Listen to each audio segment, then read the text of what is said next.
Welcome to Capturing Christianity. Cameron Bertuzzi here, and today I've got a debate or a dialogue, however you want to look at it, on the Islamic dilemma between Dr. Khalil Andani, who is a Muslim scholar, and Sam Shamoun. Let me go ahead and pull him in here. And if you don't know who these two people are, I'm just going to assume that you actually do. We have a lot of people that were waiting to watch this live. If you'd like to learn about my guests, go check out the description of the video. I don't want to waste too much of your time. I know everyone is here to watch this discussion, watch this debate, so let's get into it.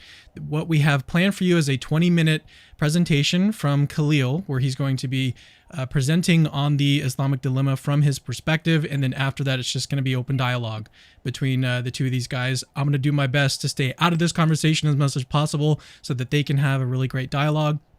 And we will, toward the end of the show, we will be taking some questions from you guys. If you want to send in a question, the best way to do it, probably with the stream, the amount of people that we have watching, is probably going to be through Super Chat. So if you'd like to send in a question, probably the best way to do that, again, is through Super Chat. But now let's go ahead and turn it over to Khalil for his roughly 20-minute presentation. All right. Thank you so much to Cameron for hosting this entire event.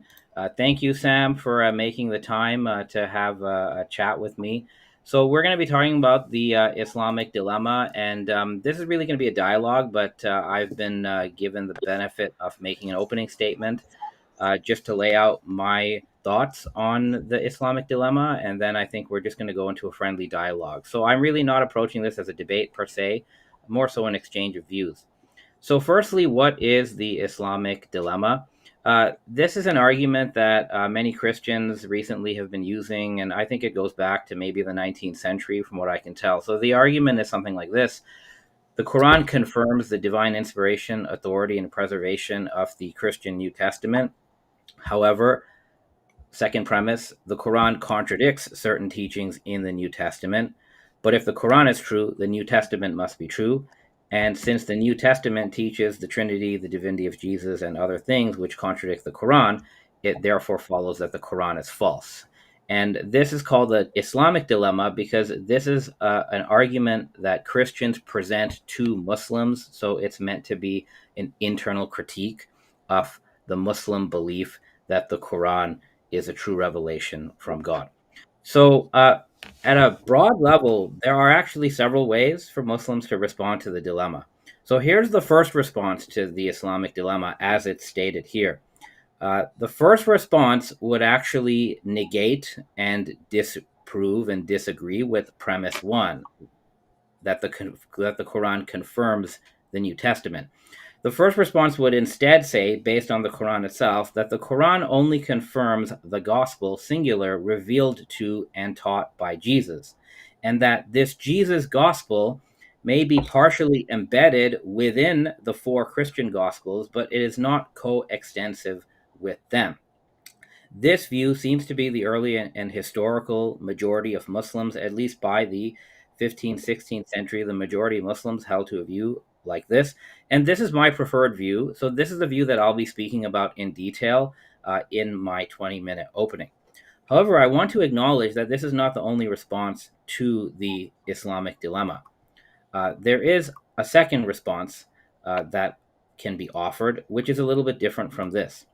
So the second response would actually say that the Quran confirms the divine inspiration and authority and preservation of the four Gospels: Matthew, Mark, Luke, and John. This view again says that the Quran teaches that the Gospel is the message revealed to and taught by Jesus, but this view would concede that Jesus' teachings can be found, generally preserved, with a few exceptions, within the four Christian Gospels that you have in the New Testament. So this view would affirm premise one in this particular way. And it would also then say that the Quran does not really contradict the teachings of Jesus in the four Gospels when those teachings are interpreted correctly. So it could admit that the four Gospels are true. But again, this view would say that the four Gospels do not teach the Trinity, the divinity of Jesus, and other such things. And therefore, there's no dilemma. This view is also an early view, and it seems to be the minority of Muslims that held this view. I'll put some examples. I've put some names on the slide. Uh, for people who are interested in this view, I would recommend people see the PhD dissertation of Ali Atai, which is available, or the writings of Reza Shah Kazemi, or the work of the 15th century Sunni al-Biqai, among others. Although I don't prefer this view, I actually think this is a defensible position, especially for Sufi Sunni Muslims and for esoterically inclined Shia Muslims like myself. The third response would actually be more broader, and this would say that the Quran does confirm the New Testament. Again, the Quran only teaches that the gospel revealed to and taught by Jesus is the actual revelation, but this response would concede that Jesus' gospel is preserved within the New Testament, more broadly speaking. And what this view would say is that the Quran does not really contradict the New Testament when the New Testament is interpreted correctly, in which case the New Testament does not teach the Trinity, divinity of Christ, and other such things. Sayyid Ahmed Khan is a modernist Muslim who held this view. And, we have a lot of Unitarian biblical exegesis today that would also help Muslims respond in this way. So, what is my view then of the Islamic dilemma? As I said, I prefer the response number one, which I'm going to outline now.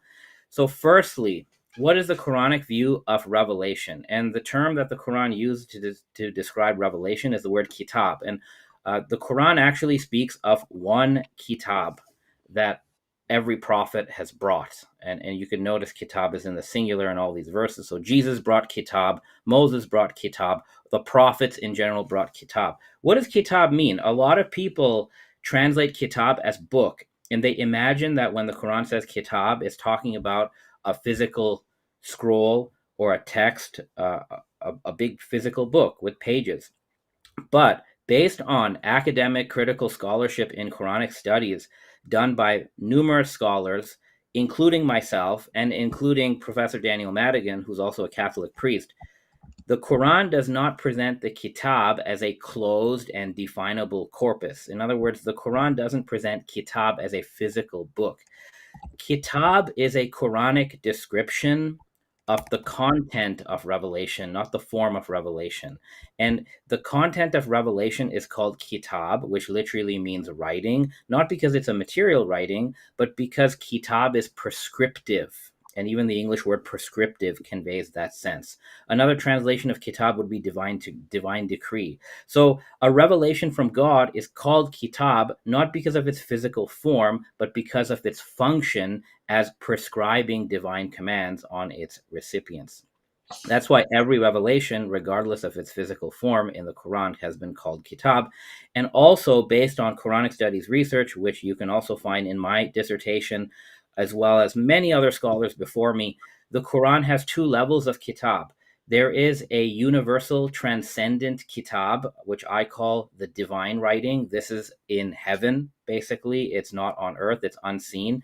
And every particular revelation, every revealed kitab, is a specified manifestation of the transcendent kitab. And it's based on this unity of the kitab at the transcendent level that the Torah is called kitab and the Quran is called kitab. And even when the Quran is not a written document, because it doesn't become that until later, even the oral Quran is called a kitab. And basically, any prophetic teaching can be called kitab, even though it's not necessarily a physical book. Now let's go to what the gospel is. What is the Quranic view of the gospel in light of what we know about kitab?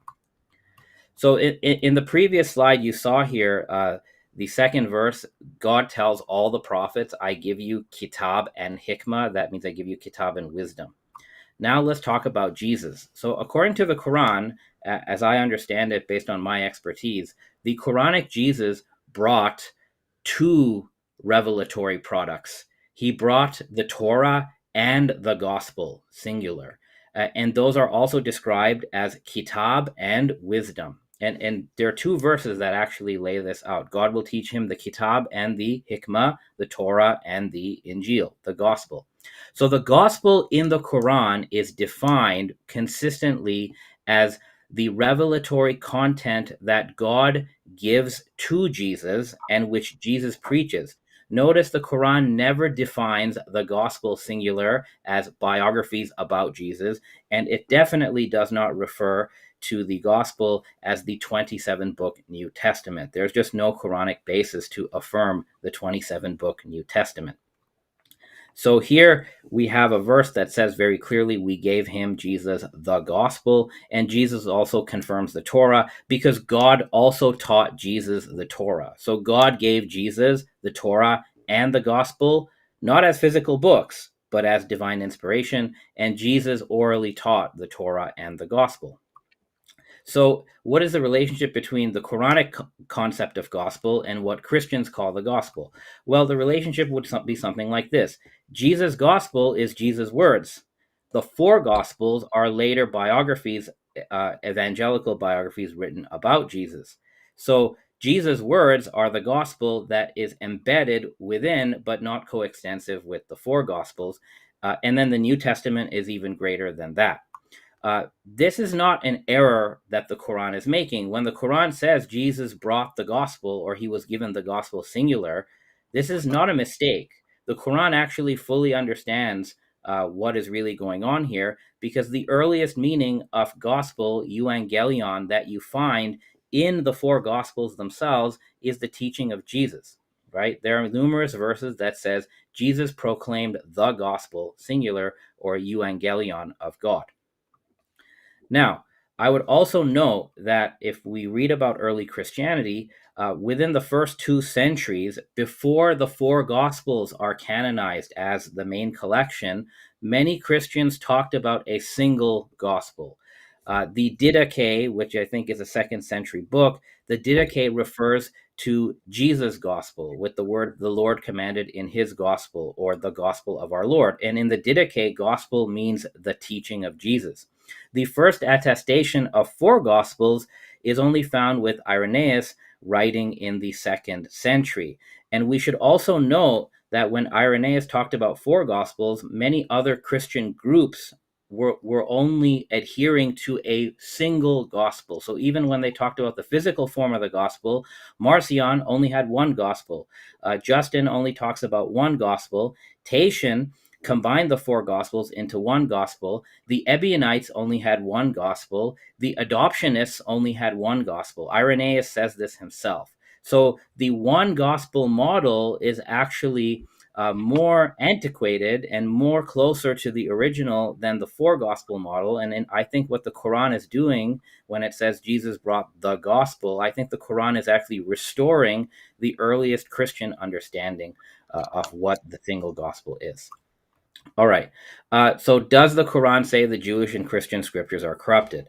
Now, there's usually several verses. I've put some of them on the screen. And these are verses that Muslims often cite to claim that there is a corruption of the Jewish and Christian scriptures. But let me specify what corruption means, right? This is not to say that, okay, the Bible has manuscript problems. The corruption that's described here is that false teachings have been mixed with genuine revelation. And that mixing happens, and then what the Christians canonize as the New Testament is already a mix of genuine revelation and revelation that's not really revelation, but which people claim is revelation. So when we say corrupted, what's being corrupted is not simply the biblical canon, but the very notion of revelation is being corrupted. Now, I know other people interpret these verses differently. They may say only the meaning of the revelation is corrupted, and I know Sam disagrees, and that's okay. But I would simply point out that if a Muslim believes that the revelation of Moses and the revelation of Jesus have been corrupted and they no longer exist in their original form today on the basis of the Quran, a Muslim is on very firm ground to hold this belief. Professor Walid Saleh, Quranic Studies professor, University of Toronto, says that the majority view of critical scholars is that all these verses above imply an accusation of textual tampering. Again, he says the scholarly consensus is that the Quran does indeed make the charge that Jewish and Christian scriptures have been textually corrupted. So this is the view of the majority of Quranic studies scholars. So if a Muslim wants to deny that the Torah and the Gospel are preserved to this day, a Muslim is on very strong grounds to make that claim. They do have the backing of a lot of academic scholarship. Now, what else does the Quran have to say about the Bible? Well, and I'm going to go through this very quickly because I can't do all the examples, but if you read through the Quran, we find the Quran consciously, not accidentally, but consciously opposes and corrects stories, beliefs, and claims that are either in the Bible or interpreted from the Bible. Here's a long laundry list of them, and I'm happy to discuss some of these later. So, for example, I believe the Quran opposes God being a Trinity. I know that some people, perhaps our guest today, disagree. Some people think the Quran affirms the Trinity. So maybe that's something we can talk about. The Quran opposes the sonship of Jesus. The Quran opposes Jesus being the creative logos. The Quran opposes the divinity of Jesus. There are also other examples I could give, but this is just a summary.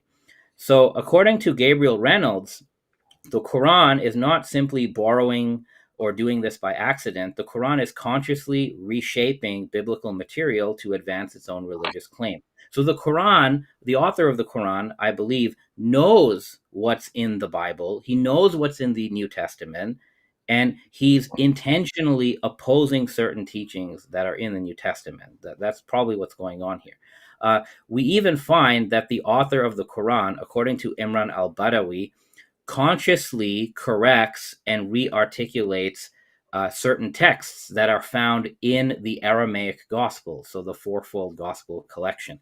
According to al-Badawi, 20% of the Gospel of Matthew is in dialogue with the Quran, and overall, 12% of the Gospels are in dialogue with the whole Quran, and the Quran is in close dialogue with the text and context of the Gospels. So the Quran does not demonstrate a superficial awareness of the Gospel text. So the author of the Quran knows what's in the Gospels, and he or she is actually engaging with the content of the Gospels, often correcting, re-articulating certain things that are in there.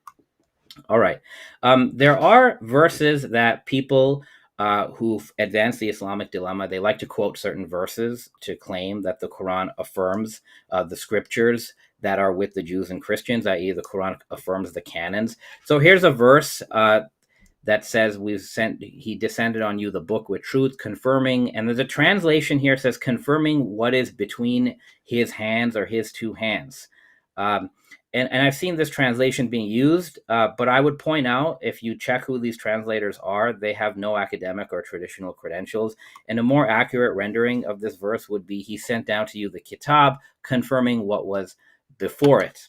Okay, so this phrase, Baina Yadeh, this is what's in dispute here. It literally means between two hands. It does, but this is an idiom in Arabic, and the idiomatic meaning is in front of or before.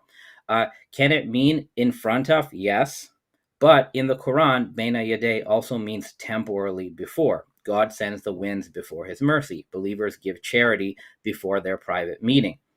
9 verses speak about the Quran or the Kitab as confirming, in my view, what was before it. Okay.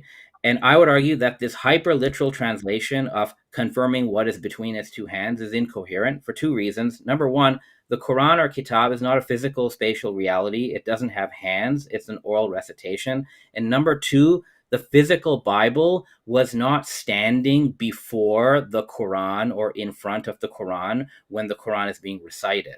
So Baina Yadehi cannot mean between its two hands, i.e., between the Quran's two hands. A proper translation would be confirming what was before it, and this is both found in Tafsir and in most English translations. All right.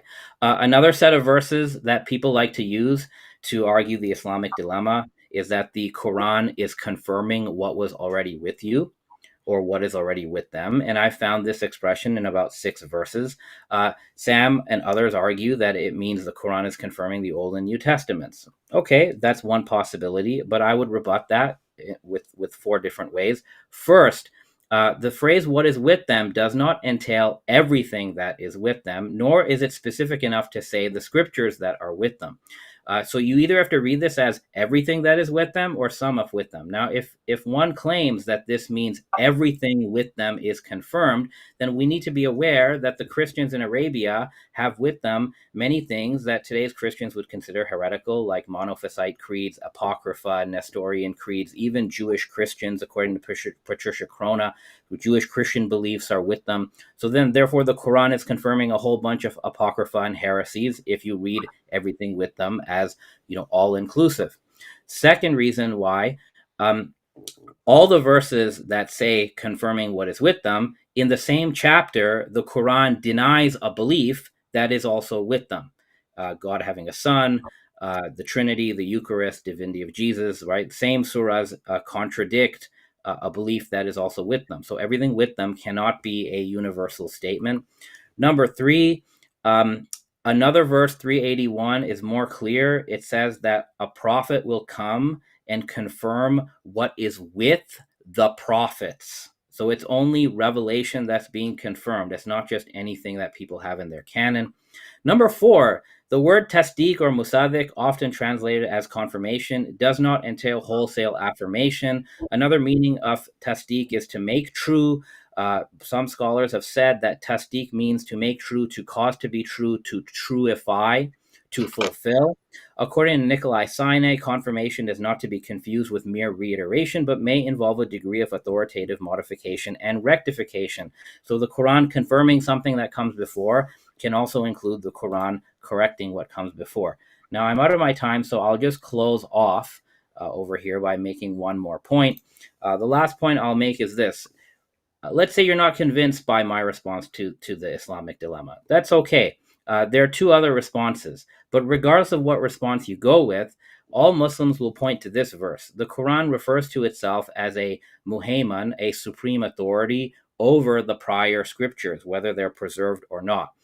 This term has many meanings, but some of the meanings include the Quran as a judge, a trustworthy, and a controller over previous scriptures. And for this reason, the scholar Nikolai Sinai has said quite clearly that according to the Quran, Muhayman means that the Quran has authority over the previous scriptures. The Quran is the unimpeachable standard for the validity of statements about the content and meaning of prior revelations. As he says, the Quran is the decisive corrective against other revelations. The Quran is the ultimate arbiter. So even if I have to accept that the Bible is preserved, which I don't, but even if I did, because this is an internal critique, as a Muslim, I would use the Quran as the decisive criterion to interpret and recover the correct meaning of the Bible. So in that sense, I believe Muslims are clearly able to answer the Islamic dilemma. Thank you, Sam, and thank you, Cameron, for allowing me to be part of this. Sure.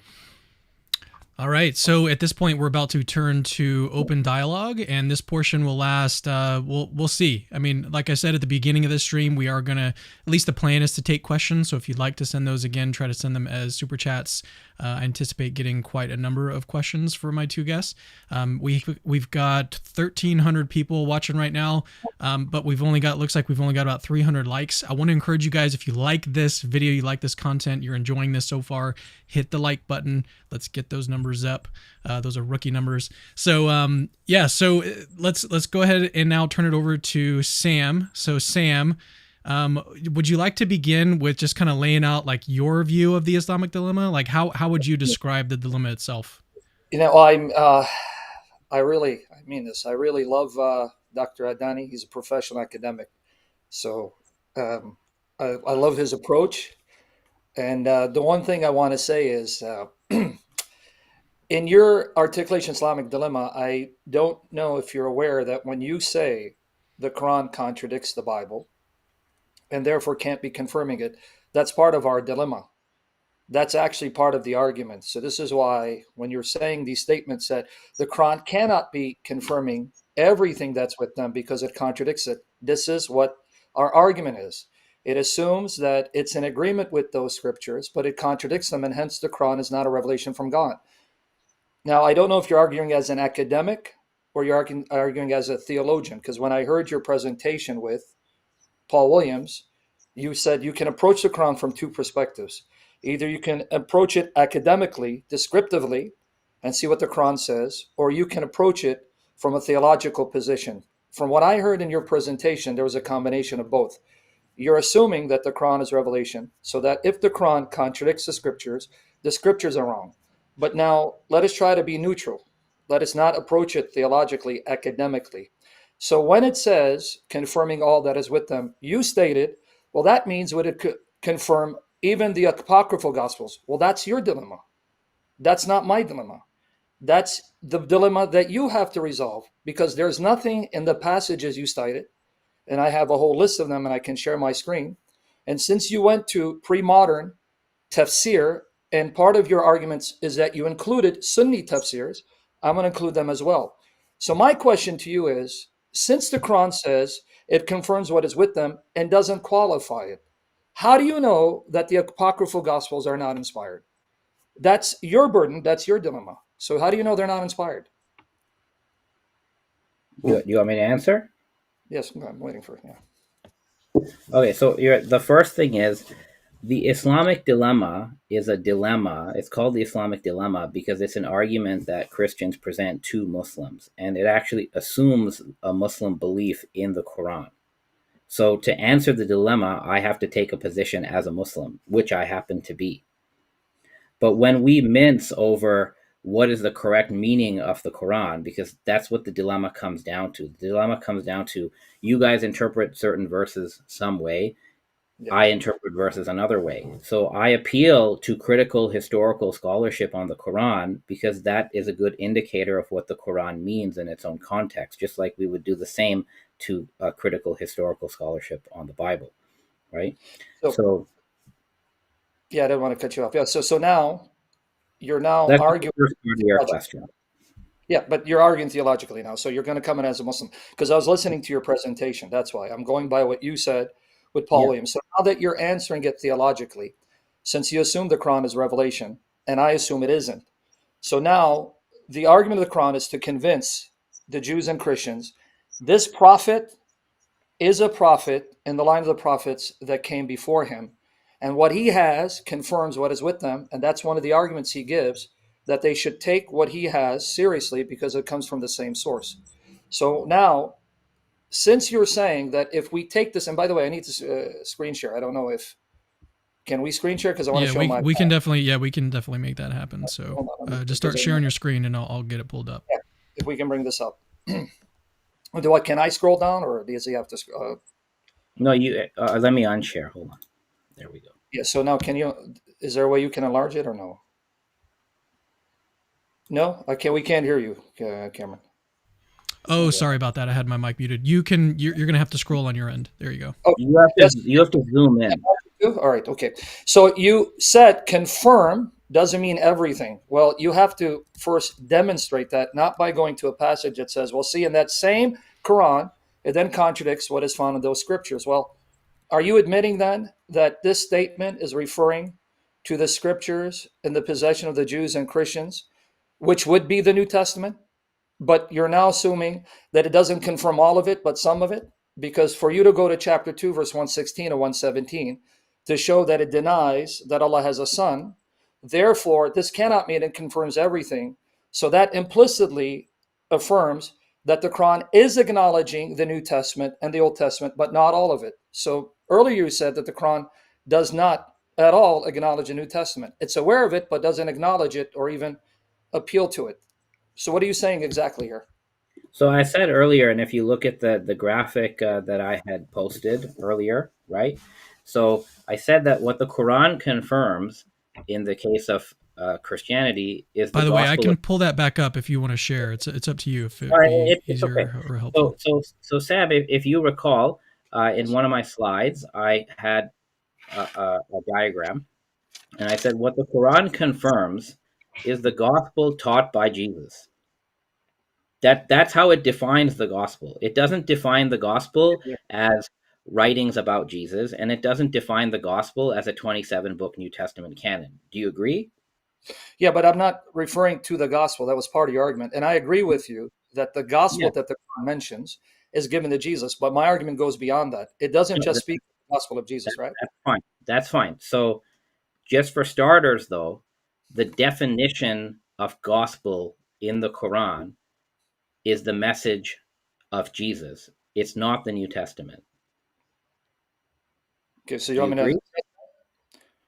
to? I mean, I can address it, yeah, but see, that's not solely my argument. I No, agree. I know it's not your sole argument, but that's a Yeah, I know it's premise for a my answer. revelation given to Jesus, but whatever that Yeah, revelation is, it yeah, was there and it was accessible to the Christians per 547 other path, which we'll get into. But my okay. argument So, was, what was the Quran confirming in the possession of the Jews and Christians? And it says that they're supposed to uphold not only the Torah and Gospel, all the revelation given to them.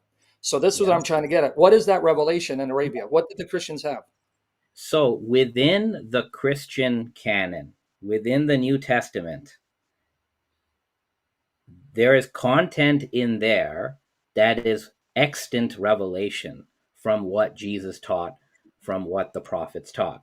How do you That know? extant, how do I know what? What is your criterion to determine that the statements in these books contain Yeah. that revelation? Aren't you begging the question because you assume the Quran is revelation and it's the So standard by which assume, you say, this is true, this is not? okay, so the Islamic dilemma is called the Islamic dilemma because it is an internal critique brought by Christians against believing Muslims. The Islamic dilemma is not an academic argument. It is a polemical, religious, theological argument. So, Okay. a theological argument is brought by Christians to a believing Muslim. I'm a believing Muslim. To show what? Sorry?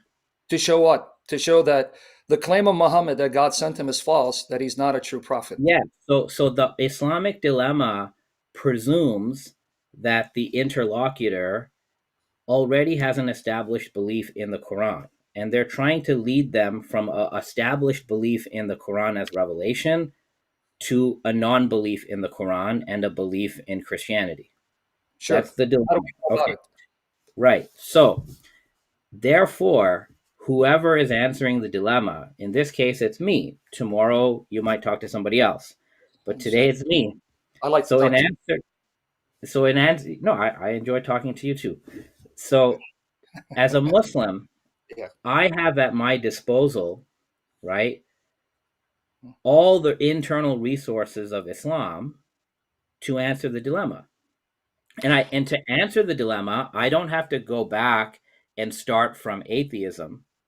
Of course, if you want me to do that, I can do that. But Yeah, the I problem is know how that you're trying to answer, but I'm critiquing what you think is an internal method that consistently refutes the Islamic dilemma. So we keep repeating the same thing.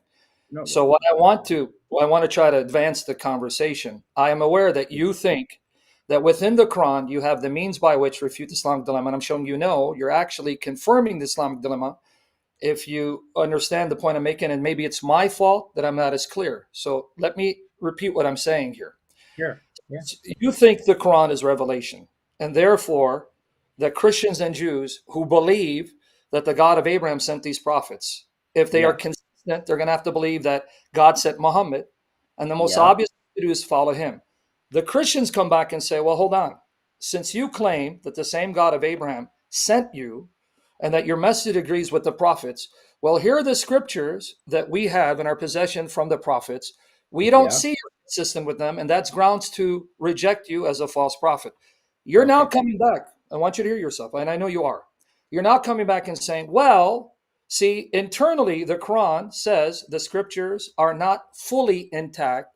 So then you're using the Quran to show which parts are intact, and those parts that contradict the Quran are false, which then leads a Christian to say, exactly, that's what false prophets do.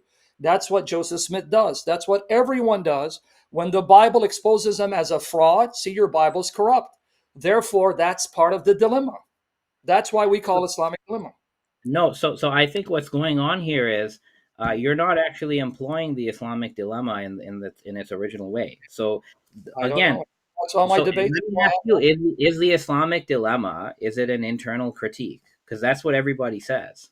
The Islamic dilemma, let me again, because you said I'm not blind consistently. Have you watched all my debates, read all my articles to know? I've read a ton of your stuff. I've been binging your stuff for the last month. So, and Jay Beautiful. Dyer as well. So Hopefully, I'll bring you closer everyone, to Christ. Now, let me explain to you the dilemma. The dilemma is this: if the Quran sets forth the argument that the scriptures of the Jews and Christians that they have is to be determinative for them to know whether the Quran confirms what is with them, because that's the argument. Let's bring up my screen That's again. okay. That's not the argument. Well, let me show you. No, remember, you did concede. There are various ways of interpreting these passages, so I'm not committed to your explanation. I'm going to Sure, but critique your explanation. where does the Now, I'm going Quran to say? Yeah, well, okay, sure, show me. Yeah, the very passage you quoted, 242, you didn't yeah, quote 40 to 44. Let me go through this. And this is where you beg the question saying, well, confirm doesn't mean everything, it because here's doesn't. Corey's refuting it, which refuted actually nothing. It actually pushed the dilemma back further and caused more difficulties for your position, if I can articulate it. Here, let's go to 289. When there came to a book from God confirming what is with them, and they aforetime prayed for victory over the unbelievers, when there came to them that they recognized they disbelieve in it, and the curse of God is on the believers. So that's one. But here, the one you quoted, 242 on the screen, let's read it in context. Children of Israel, remember my blessing wherewith I blessed you, and fulfill my covenant, and I shall fulfill your covenant, and have awe of me. And believe in that I have sent down, confirming that which is with you. See, here's the key. I'm sending this down that confirms what you have, so believe it. Now, it makes no sense to say, hey, believe what I sent down, confirming only a part what you have, because there are parts of it corrupt, because that would be grounds for the Jews to say, false prophet. And be not the first to disbelieve in it, and sell not my signs for a little price, and fear you me, and do not confound the truth with vanity, and do not conceal the truth wittingly. Well, you can't conceal something you don't have, Dr. Andani. And perform the prayer and pay the alms, and bow with those that bow. Will you bid others of piety and forget yourselves while you recite the book? Now, I don't know if you want to argue that in this context, the book refers to the heavenly one, because it's saying it's reciting that book. So even it's a heavenly one, they must have a replica of it on earth for them to recite it. Let me just give you one more, and then I want you to engage the argument. Now, since you quoted Sunni expositors, you quoted them. Here I'm going to quote Qurtubi, whom you listed as one of those who thought that pretty much the New Testament is not the revelation of God. Okay, now, Tafsir al-Qurtubi, volume 1, pages 338, 339. That then means the Jews, and the book here is the Quran, while what is with them refers to the Torah and the Gospel. So now we're back to the point I'm trying to make. I can give you more. It says confirming what is with them. And here, a Sunni exegete who doesn't believe the Bible is uncorrupt admits what they had was the Torah and Gospel. And the argument is this revelation is true because it confirms what you have. So my question to you is, here, what would the Torah and the Gospel be in their possession? And then how can you tell me it's only confirming a part of it? Because that would be an argument against Muhammad. They'll say, oh, so you're saying our scripture's corrupt? All the more reason you're a false prophet. Okay. So number one, this is an internal critique. So if it's an internal critique, I have to repeat myself because you're sort of missing. You're missing the logic of this. Educate me. Yeah. So when you make an internal critique, you grant the belief system of the other side, and you try to start with their belief system, and you try to lead them out of their belief system. Okay, that's an internal critique. And later today, if you want me to show you, I can show you 4 Christian dilemmas that are also internal critiques, just so you can see what this is. That would be too cokey, right? So let's get on the subject. No. I'm just as examples. So firstly, it's an internal critique. You're academic. Yeah. Okay. So second thing is, these verses are not arguing. They're not saying the Quran is true because it confirms what is with you. Yes, it is. It's not. No, it's not an argument. That's what it is. It's not an argument. Reading. Sorry, Dr. Kandani. I'm not here to grant your reading. That's the argument. Okay, so then I don't grant your reading, though. Okay, but I don't grant your reading. So then your dilemma doesn't work.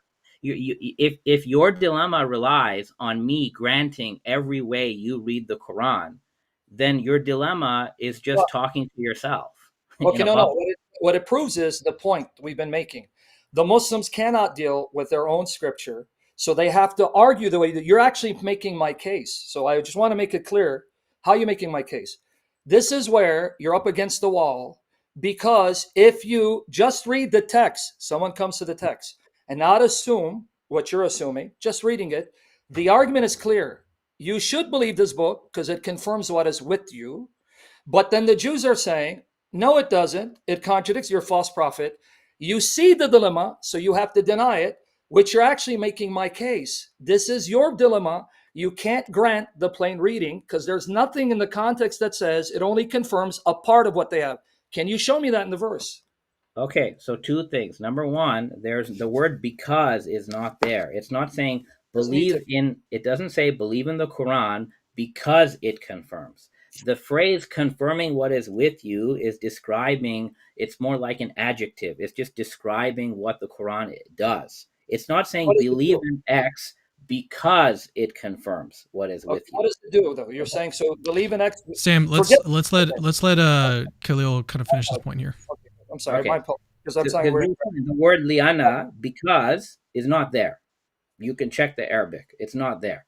it So it's doesn't need. not presented. This is not presented as an argument the way you're claiming. Now, I get you read it that way, but Okay, I'm can you? not I don't mean obligated to to. cut you off. I'm sorry.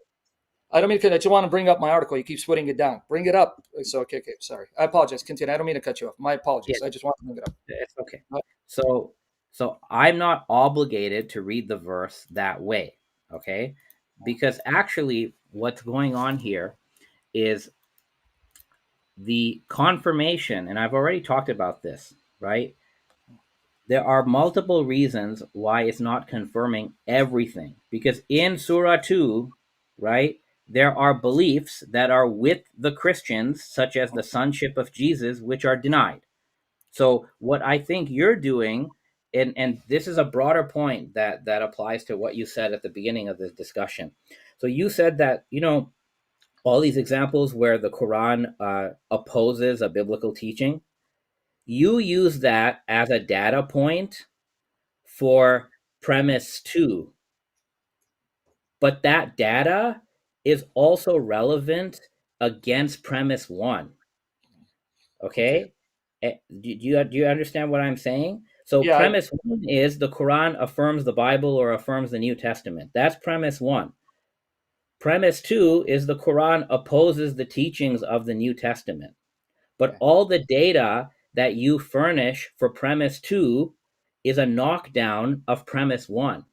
Okay. And the only way you could argue the only way that you could sort of make an arbitrary split Mhm. and refuse to apply the same data to premise one that you put into premise two is by just being arbitrary, by having an assumed conclusion. Can I So address your point? Because this is not like I'm not trying to, but we need to interact more than just. Okay, uh, Doctor, you want to have your cake and eat it too. I want people to go back and hear your presentation. You yourself admitted that there is a minority view. I don't know how you determine it's a minority view because it's a significant minority view, and I can list Bukhari and others, but I want people to go back because he wants his cake to eat it too. Did we not hear you say that one plausible interpretation, which is not yours, is that yes, the Quran confirms the New Testament, and yet it doesn't teach divine sonship in the Trinity. So your point is moot because what the Quran would be attacking is the sonship attributed to Christ by Trinitarians. But you acknowledged that you can read the New Testament away as Unitarians do and deny the divine sonship of Christ in the Trinity. So that means, even according to your argument, the Quran is not contradicting the contents of the New Testament. So why do you want your cake and eat it too? that's part of response number three. My whole presentation was an elaboration of response number one, and I said that. But But I'm if engaging with you, what you're saying. the thing is, Sam, you don't buy what I said, which is fine. Like, you have every right to be not convinced, and maybe the audience is not. That's okay. So if we end up like I'm trying to show you, because remember, this is not an argument that Muslims invented to screw themselves over. This is an argument that you guys bring. So I'm saying, look, you bring the argument, and we Muslims have three walls of defense against this Islamic dilemma. And I'm defending on the front line on wall one. And if you get past me, that's fine. Now you have to go deal with Ali Atai and Reza Shah Kazemi. That's I'm trying. wall two. And then if you go through wall two, you have to go to Said Ahmed Khan with wall number three. That's all I'm showing. And I'm holding up wall number one. And I think I have the right to do that. Okay, now let's come back. But so I'm going to get past your wall one, but I'm trying to show it does not logically follow. You're an academic and you're a professional, and I respect your position. I'm not just saying to say it.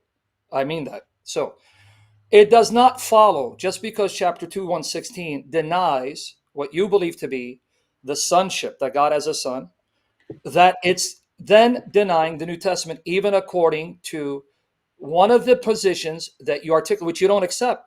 So, granted, you don't accept that view, but it's still a view that nonetheless shows that the Quran can be denying the Trinity and still confirm the New Testament. So, I'm going to ask you again, in light of these verses that speak of confirming what is with them, where do you get in these passages, not other passages that you assume to 116, 117, I can give you chapter 9, verse 30.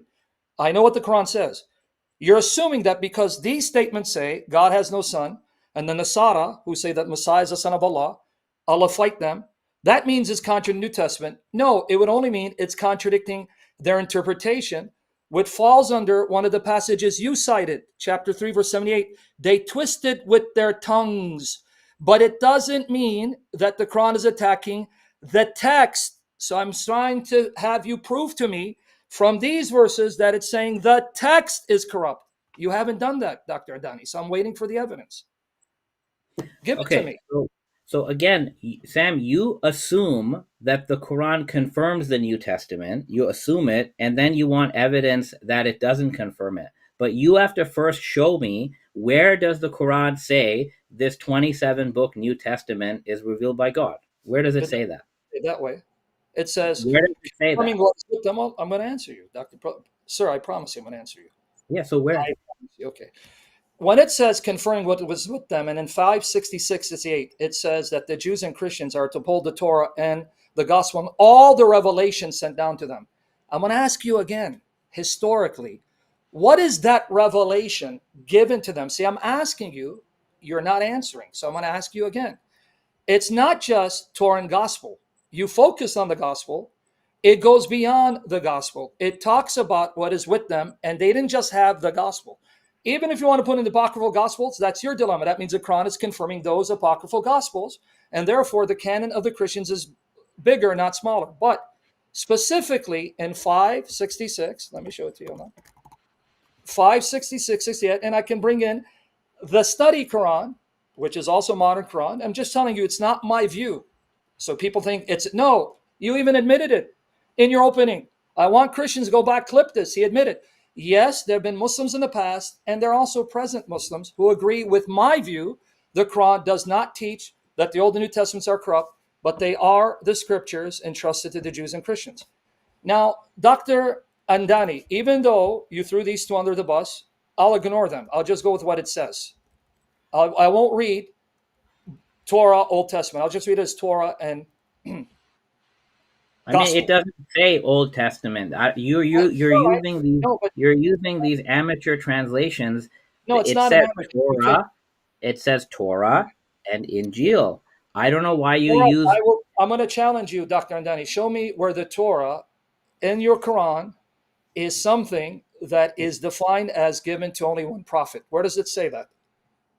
Well, in Surah 6, you have to realize that in the Meccan period, Torah and Gospel are not used; only Kitab and Hikmah Yes, are I do. used. So in Surah 6, it describes the Kitab given to Moses, What's in the which, Torah? oh, I'll get there. Please get So there. yeah, so Surah 6 describes the word Torah is not in the Meccan part of the Quran. We have to keep that in mind. Torah and Injil only are used in the Medinan part of the Quran. So in the Meccan part of the Quran uses this generic term kitab.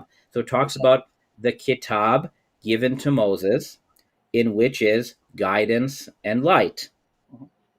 Later on, a decade later, in Surah 5, it talks about the Torah, in which is guidance and light given to the children of Israel. So Okay. the description of the Kitab Musa and the Torah are basically the same, and their functions are the same. And if you don't believe me, go read the Harvard PhD dissertation. You have authority not to the internal Oh, Quran to excuse me, challenge. can I Go finish? ahead, sir, because I'm Yeah. trying to address that. You didn't answer my point. And Well, I'm I'm answering. I'm literally answering your point. Yeah, So, let's let Khalil well, finish I his know it's thought unfair. here. You said okay, interaction. Yeah, Mark, what do you want me to do? But go ahead. I'm very happy to interact with you, but and correct me if I'm wrong, Sam, but I've been trying to remain silent while you complete your thoughts, and I'm No, just trying to do the same thing. can So, I just address that though? The point is, Well, this is I don't interaction. think Khalil finished his No, I'm thought not yet. addressing his argument. I'm saying what he just said here. The only reason why I'm cutting off is not because I want to cut you off. It's because I don't want you to just bring in other points. And when you bring a point, I want to address it immediately, lest it becomes lost. That's the only reason why I'm doing it. But finish your point, because I just want to repeat what you said. so Since in, good. you asked me, how do you know the Torah is the Kitab of Moses? Is that your question? Yes, Okay.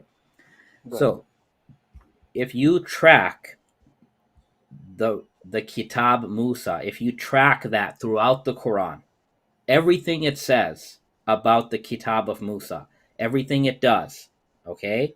And then if you and the description, then if you track the word Torah and you track the Torah's description and its function, you're going to find that they're about the same thing. And if you don't believe me, because this is just a stream and I can't demonstrate it, go read the PhD dissertation of Professor Mohsen Goodarzi. He's a Harvard professor of Quranic studies. His entire PhD dissertation is on this very topic, that the Kitab of Musa is the Torah. Okay. Now, can I address you? Yeah, Can I address your point? sure. Okay. I'll do you Let's one go. better. I'll give you the Salaf, because again, remember, you went to a PhD, a modern academic. I'm going to go to pre-modern Islamic exegesis. I'm going to quote the Sunni position, where you're going to have Ibn Kathir admitting that the Salaf used the word Torah for all the scriptures of the people of the book. So you can appeal to modern scholar. I'm going to appeal to Muslim expositors, pre-modern scholarship. Let me get the article. So let me now address your point as I bring you up this article. I just got to put in the right words. First of all, I want everyone to see what you did. You went to chapter 6. You went to chapter 6 where it says a book is given to Moses. Folks, I want you to notice it never said that book is the Torah. Then he made the logical leap in assuming, since that book has guidance and light, and the Torah has guidance and light, it must be the same book because it's given to the children of Israel. But then the gospel is also guidance and light. Does that mean the gospel is identical to the Torah? Even in your position, it's not identical. But more importantly, the Salaf say the Torah means more than the books of Moses. Here it is. Ibn Kathir on 757. Please don't throw Ibn Kathir under the bus, because you referenced him as one of your points that agrees with you. New Testament's not revelation. Here it says, it was common in the speech of our Salaf that they describe the books of the people of the two scriptures as a Torah, as some hadiths concur. So you haven't proven your case. So I'm going to come back to your. Sorry, Sam. I'm having trouble understanding the relevance of your point. So, Well, I'm going firstly, to come back to it. so what does the meaning of the Torah have to do with the present discussion? Number one. Number two, I'll answer to why it. are you? Number two, Sam. Uh, Yeah. why are you appealing to a scholar, Ibn Kathir, when the same Ibn Kathir holds my position that the Bible is not preserved? Why are you making an appeal to Wonderful, this? because since you appeal to Ibn Kathir, holds your position, your same authority now refutes the other part of your argument. That's why I'm appealing to it. But Which firstly, other go part back. of my argument? Because I haven't talked about the Torah in my argument. My argument is about the Gospels and the New Testament. So if And you then accept Ibn you said, Kathir, you just cut me but if off. Now if you you cut. accept Ibn Kathir, then I don't know why we're here, because Ibn Kathir holds my position. He holds number one, and Qurtubi, by the way, holds position number one. He doesn't hold position number If you want two. me to address, you want to talk over me because now you're cutting me off. You Yeah, know, let me finish the let's point. let Sam come in here. I know Danny's getting heated, but it's okay. We're professionals. He's So not let me getting repeat. heated. He's No, I over there mean, smiling, chilling, having a good time. yeah, Everyone's no, having a I'm good good time. too. Okay, let me I'm, repeat I'm why. having fun, so please go ahead. I'm No, no, enjoying it's this. okay. I love you, guy. You're a professional, man, and I'm honored to share the platform. I mean it because I'm not. I'm just some internet apologist. So for you to share this platform when you actually rub shoulders with academics, that's actually I consider that an honor. So God bless you. But coming back to the issue, if you remembered why I said it, because in your slide you mentioned Ibn Kathir, you mentioned Qurtubi. So since you appeal to them holding your position, I'm using now the very sources that you appeal to show they agree with you, to show now they disagree with you that the Torah is limited to the books of Moses. Now, coming back to the first question, why did I mention it? Because you threw Muhammad Ahmad Samir under the bus saying Torah doesn't mean the Old Testament. Yes, it does. According to Ibn Kathir, they're right, you're wrong. Here, let me read what he says. So you threw these people under the bus, ad hominem them, because they're not academics. Well, I'm not an academic, so why are you sharing the platform with me? But now let's come back to this. It was common in the speech of our Salaf that they described the books of the people of the two scriptures, Torah. That means Muhammad Ahmad Samira are being more faithful to the historical context of what these terms mean and to Islamic tradition. But that's neither here nor there. We actually forgot the original point. What was the original point? Do you remember what the original point was? When you said, nowhere does the Quran confirm the 27 books in the Testament. And I said, au contraire, because let's go back to the point, which was the initial point. That's why I stop you. It's not because I'm trying to cut you off. When you keep going on and bringing other issues, I got to keep up. Here, one more time. 566. Now I'm going to ask you the question. We're going to go with your preferred translation, Torah and Gospel. Had they followed the Torah and the Gospel, and what was revealed to them? It's not just Torah and Gospel. It says what was revealed to them from their Lord. And then again it says, tell the people, look, you have nothing unless you follow the Torah and the Gospel, and that God has revealed to you. So I'm going to ask the question, which I didn't get an answer to, at least maybe not to my satisfaction. Since the Quran doesn't just say the Torah and the Gospel, it says Torah and Gospel, whatever was revealed to you, can you now tell us historically what else did the Jews and Christians have that they believed was revelation to them that the Quran tells them to uphold? Okay. So firstly, the opinion of the Salaf does not entail that that's what the Quran means by the word. You know, and we recognize this in modern academia, that the Quranic exegesis of the Salaf or whoever it is, there's a big gap between that and what the Quran actually means. Now, the reason why I put tafsir scholars on my slides is not because I appeal to them, but you appeal to them. You cite tafsir all over your articles. You throw tafsir at various people. So, in anticipation that you would do that, that's the only reason I have tafsir. Why you did Paul Williams? When you had a presentation with Paul Williams, that's the reason why you cited them? Because in your 2-hour presentation with Paul Williams, which I watched this week, you said to him, pre-modern exegesis of the Quran. You mentioned, right? So were you mentioning the tafsir because of me? You had me in mind in your presentation, Paul Williams? Okay, so the presentation on Paul's channel is an academic presentation. So I made 2 claims. I said, from the academic critical perspective, this is the view of the Quran, which is the view that I put forth. Then what we do is, as an academic activity, you track how was the same issue understood by post-Quranic scholars.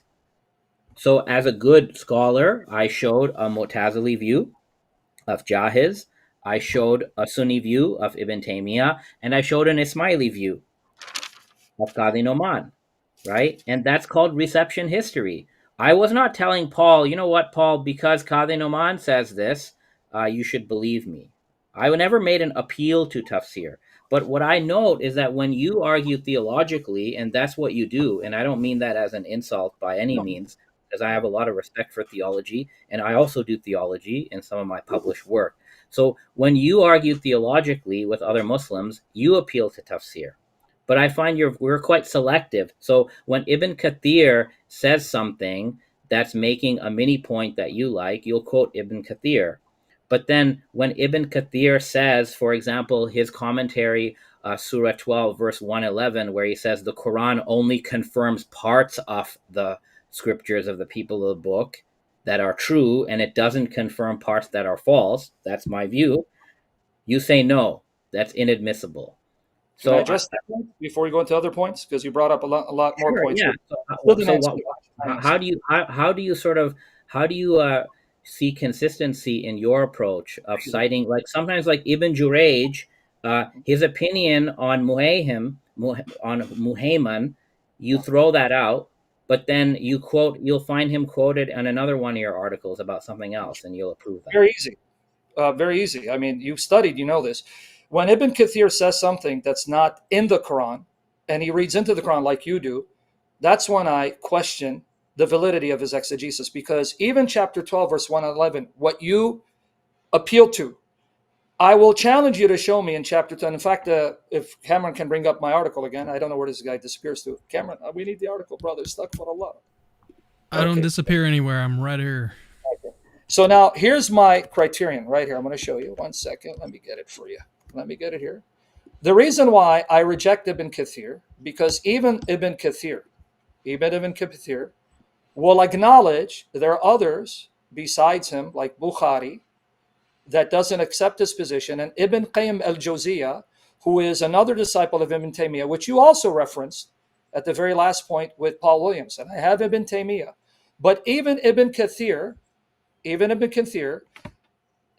doesn't have the unanimity of even his contemporaries agreeing with him.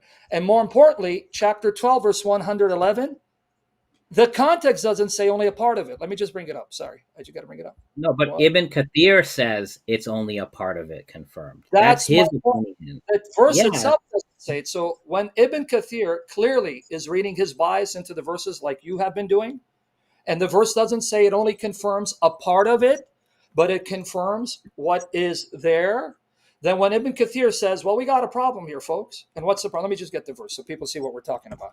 I got too many articles on this, and I can't track with my own article. You do realize that I gave you a very good reason to conclude the Quran is only confirming a part of what is with them. So if I write an essay, and at one part of my essay I say I agree with the views of Cameron Bertuzzi on whatever, and then in the same essay I pick out a particular opinion of Cameron Bertuzzi and I say this I believe is wrong. Yeah. You would just read the first part of what I said, but you would ignore what I say on page 5, or you would accuse me of logically contradicting myself. I think the most charitable reading, based on the basic principle of charity, if I say I agree with Cameron on page 1, and then on page 5 I pick out one belief of Cameron, he's a Catholic and I think that's wrong, nobody would say I contradicted myself. People would say that you agreed with everything that Cameron says except this particular belief that I called out as being false. The Quran does exactly the same thing. So that's just called a charitable reading. You call it a bias, but I don't think it's a bias to read any text charitably. If I pulled out John 17:3 and said the Father, according to Jesus, is the only true God, the first thing you would tell me is, well, you need to read everything else that's said in John 17 before you use that against me. I don't see how what I'm doing here is any different. All right. Well, now you understand why I stopped you at key moments, because it's fine. I don't mind. But let me go back to your example. Did you hear how you began your example? I've been paying attention. You said, if I said on page 1, I agree with Cameron Bertuzzi on one particular point. I'm just saying what you said. You qualified it. So if you qualified your agreement with what Cameron Bertuzzi wrote, saying, here I agree with Cameron Bertuzzi on this, then I know that you have an agreement in this area, not all areas. But this is where you're begging the question. None of the verses that I've cited make the qualification you do. You make that qualification. No, the surah does. The surah. Let's let Sam finish his Surah his 2, Surah 2, Surah 4. Both surahs say confirming what is with them. I'll get to 4. I promise you. Every verse you have. Again, both of them say confirming what is with them, and in both surahs, the sonship of Jesus is denied. Now, if you think the New Testament teaches the sonship of Jesus, if that's what it means, then the Quran is denying that. It's pretty simple. Can I address you without you cutting me off? Because you accused me of cutting you off. Yeah, go ahead. Sorry. Let's go to 12:111, the very passage you cited. Let me enlarge it. Because you said to me, and I'm going to quote Ibn Kathir. We're not off of Ibn Kathir yet. I'm going to now use Ibn Kathir to prove my point. So we're not done with Ibn Kathir, and I'm going to get to your assertion of sonship. Because even then, we'll get there. Here. However you want, and by the way, I don't know why you made a big deal about between his hands. No one takes that literally. It's an idiomatic phrase. And by the way, it's not just Muhammad Samira, it's Muhammad Assad. Go read his commentary, his I explanation of did. what that is. Okay. I did. But he doesn't interpret it your way. Can I That's make a the bit point? deceptive. So, Cameron, how come you don't tell him he's cut me off when I'm trying to I make did. the point? I did tell I him. apologize. I thought I was being I did tell him. Yeah. Chapter 2, verse 111. Okay. We'll If get it there. happens again, Khalil, I'm gonna have to mute you. How about that? All right, Sure. then you're going to have to get him out of here. Oh, no, okay. I'm coming. 12, Get 111. out of here. And now, remember, folks, what he said, that I reject Ibn Kathir's exposition of this passage. Now, you're going to see why. In their narration, information had been example warning to those of the pure mind's hearts. It was information speech to be fabricated, but confirmation, forget about between his hands. We're going to forget about that. What was before it? Now, can anyone tell me where this passage says confirming only a part of it, like he and Ibn Kathir stated? Let me read it again. And confirmation, what was before it. No qualification. No only a part of it. No only some of it, most of it. That's what you have to do. And Ibn Kathir does, because you're stuck. Because if you take what it says and you agree with what it says, that means it's over for Muhammad's prophethood. Because the Bible that he supposedly confirmed shows he's a false prophet. Now, before you come in with your response, now here again, I'm not alone. I'm going to show you what Ibn Kathir, and he's not the only one, by the way. Ibn Qayyim al-Jawziyah. Ibn Qayyim al-Jawziyah cites al-Bukhari, as does Martin Wintingham, History of Muslim Views of the Bible, the first 4 centuries, recommended by someone you like, Shabir Ali. That's how I found out about the book. So I want to see Ibn Kathir, who says only a part of it, with al-Bukhari, who disagrees with him. Here it is, al-Bukhari and corruption. This is his note on this section of Kitab al-Tawheed. By the Mount and Inscribed book, Qatada said that Mastur means written. Yasturan means they inscribe. And Kitab is the whole of the Quran at source. He said, Matel Fizu, excuse my bad Arabic pronunciation. He does not say anything but what is written against him. Ibn Abbas said, both good and evil are recorded. You harafunna, which is the word where we get tahrif, means they remove. No one removes the works. It's a typo from Aisha Bewley. So it's the words of one of the books of Almighty Allah, but they twist them, interpreting them improperly.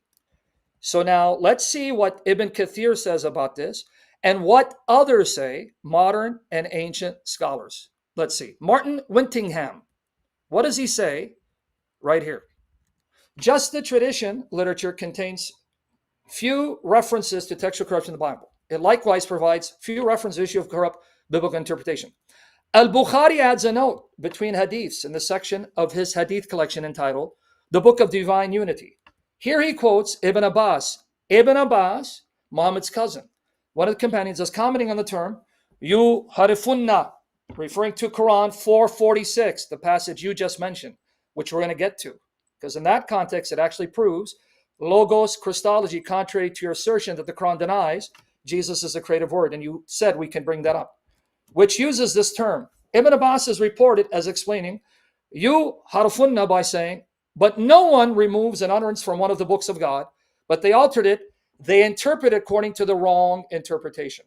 Now, this puts those who follow Bukhari in a dilemma, because elsewhere there's a statement attributed to Ibn Abbas that seems to suggest that he taught the Bible's corrupt. So he addresses it. This concerns Quran 446, which specifically uses, and by the way, I have the book right here, so people don't think I'm making it up. Here's the book right here. So I'm quoting accurately, so people don't then. I know you know he's an academic. So we know that you know that. He's in the field. All right, so now let's continue. This concerns Quran 446, which specifically accuses some Jews of taking words out of their context. The statement appears to conflict with Ibn Abbas's other statement, and that he quoted above, and involving Quran 279. Which states that at least some Jews corrupted the text. Notice, some Jews, even if we grant that interpretation. Not all Jews, and it doesn't indict Christians. The two statements could be reconciled if the accusation related to Quran 279 was regarded as only describing a specific group of Jews rather than as a general statement. I'll skip the fact that he brings in Al-Darimi as saying the corruption is interpretation, because I want to go to Ibn Kathir. Watch Ibn Kathir. Okay. And Al-Jawziyah quotes Bukhari too, by the way. But I want to go to Ibn Kathir. Here's Ibn Kathir, who in that same passage says, well, it can't mean the Torah and the Gospel they have today because all the Arabic version shows corruption. Again, begging the question. But here's Ibn Kathir, his exposition on chapter 3, verse 78, which you can read online. He quotes Bukhari. All right, here we go. On the other side, that's Al-Jawziyah, sorry, Mujahid, Al-Shabbi, Al-Hassan, Qatada, and Rabbi bin Anas said that who distort the book with their tongues means they alter Allah's words. Al-Bukhari reported that Ibn Abbas said that the ayah means they alter and add, although none among Allah's creations can remove the words of Allah from his books. They alter and distort their apparent meanings. So here you have Ibn Kathir saying Bukhari cites Ibn Abbas to show the books have not been corrupted, they've been misinterpreted. And Al-Jawziyah quotes him too. But I'm going to avoid that because Ibn Kathir doesn't accept this like you don't. But I'm not obligated to accept Ibn Kathir's rejection because this statement is actually confirmed by the Quran. Your position is reading into the Quran. So that's my response. Let's get Andani back in here.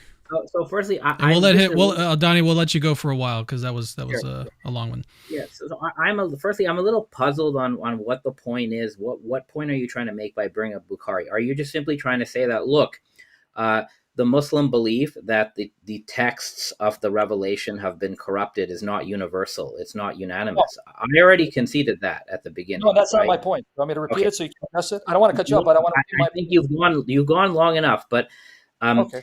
So you're saying that you disagree with Ibn Kathir. You disagree with Ibn Kathir because another scholar before Ibn Kathir, Bukhari, takes a view different from Ibn Kathir.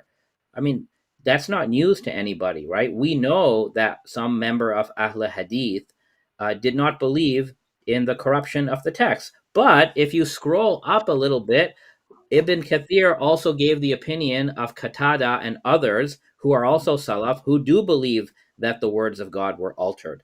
Right. So basically, in the early period, and I've said this in my slides, in early Islam, in the first 3 centuries, both views coexist. And the view that the actual words of revelation have been corrupted, that view is as early as the 8th century, if not in the Quran itself. And again, I will remind you that according to Walid Saleh, the academic consensus, and consensus here means the majority, not unanimity. The academic consensus of critical scholars on the Quran is that the Quran does assert the textual corruption of prior revelations. And I said a Muslim who accepts that view is on very firm ground.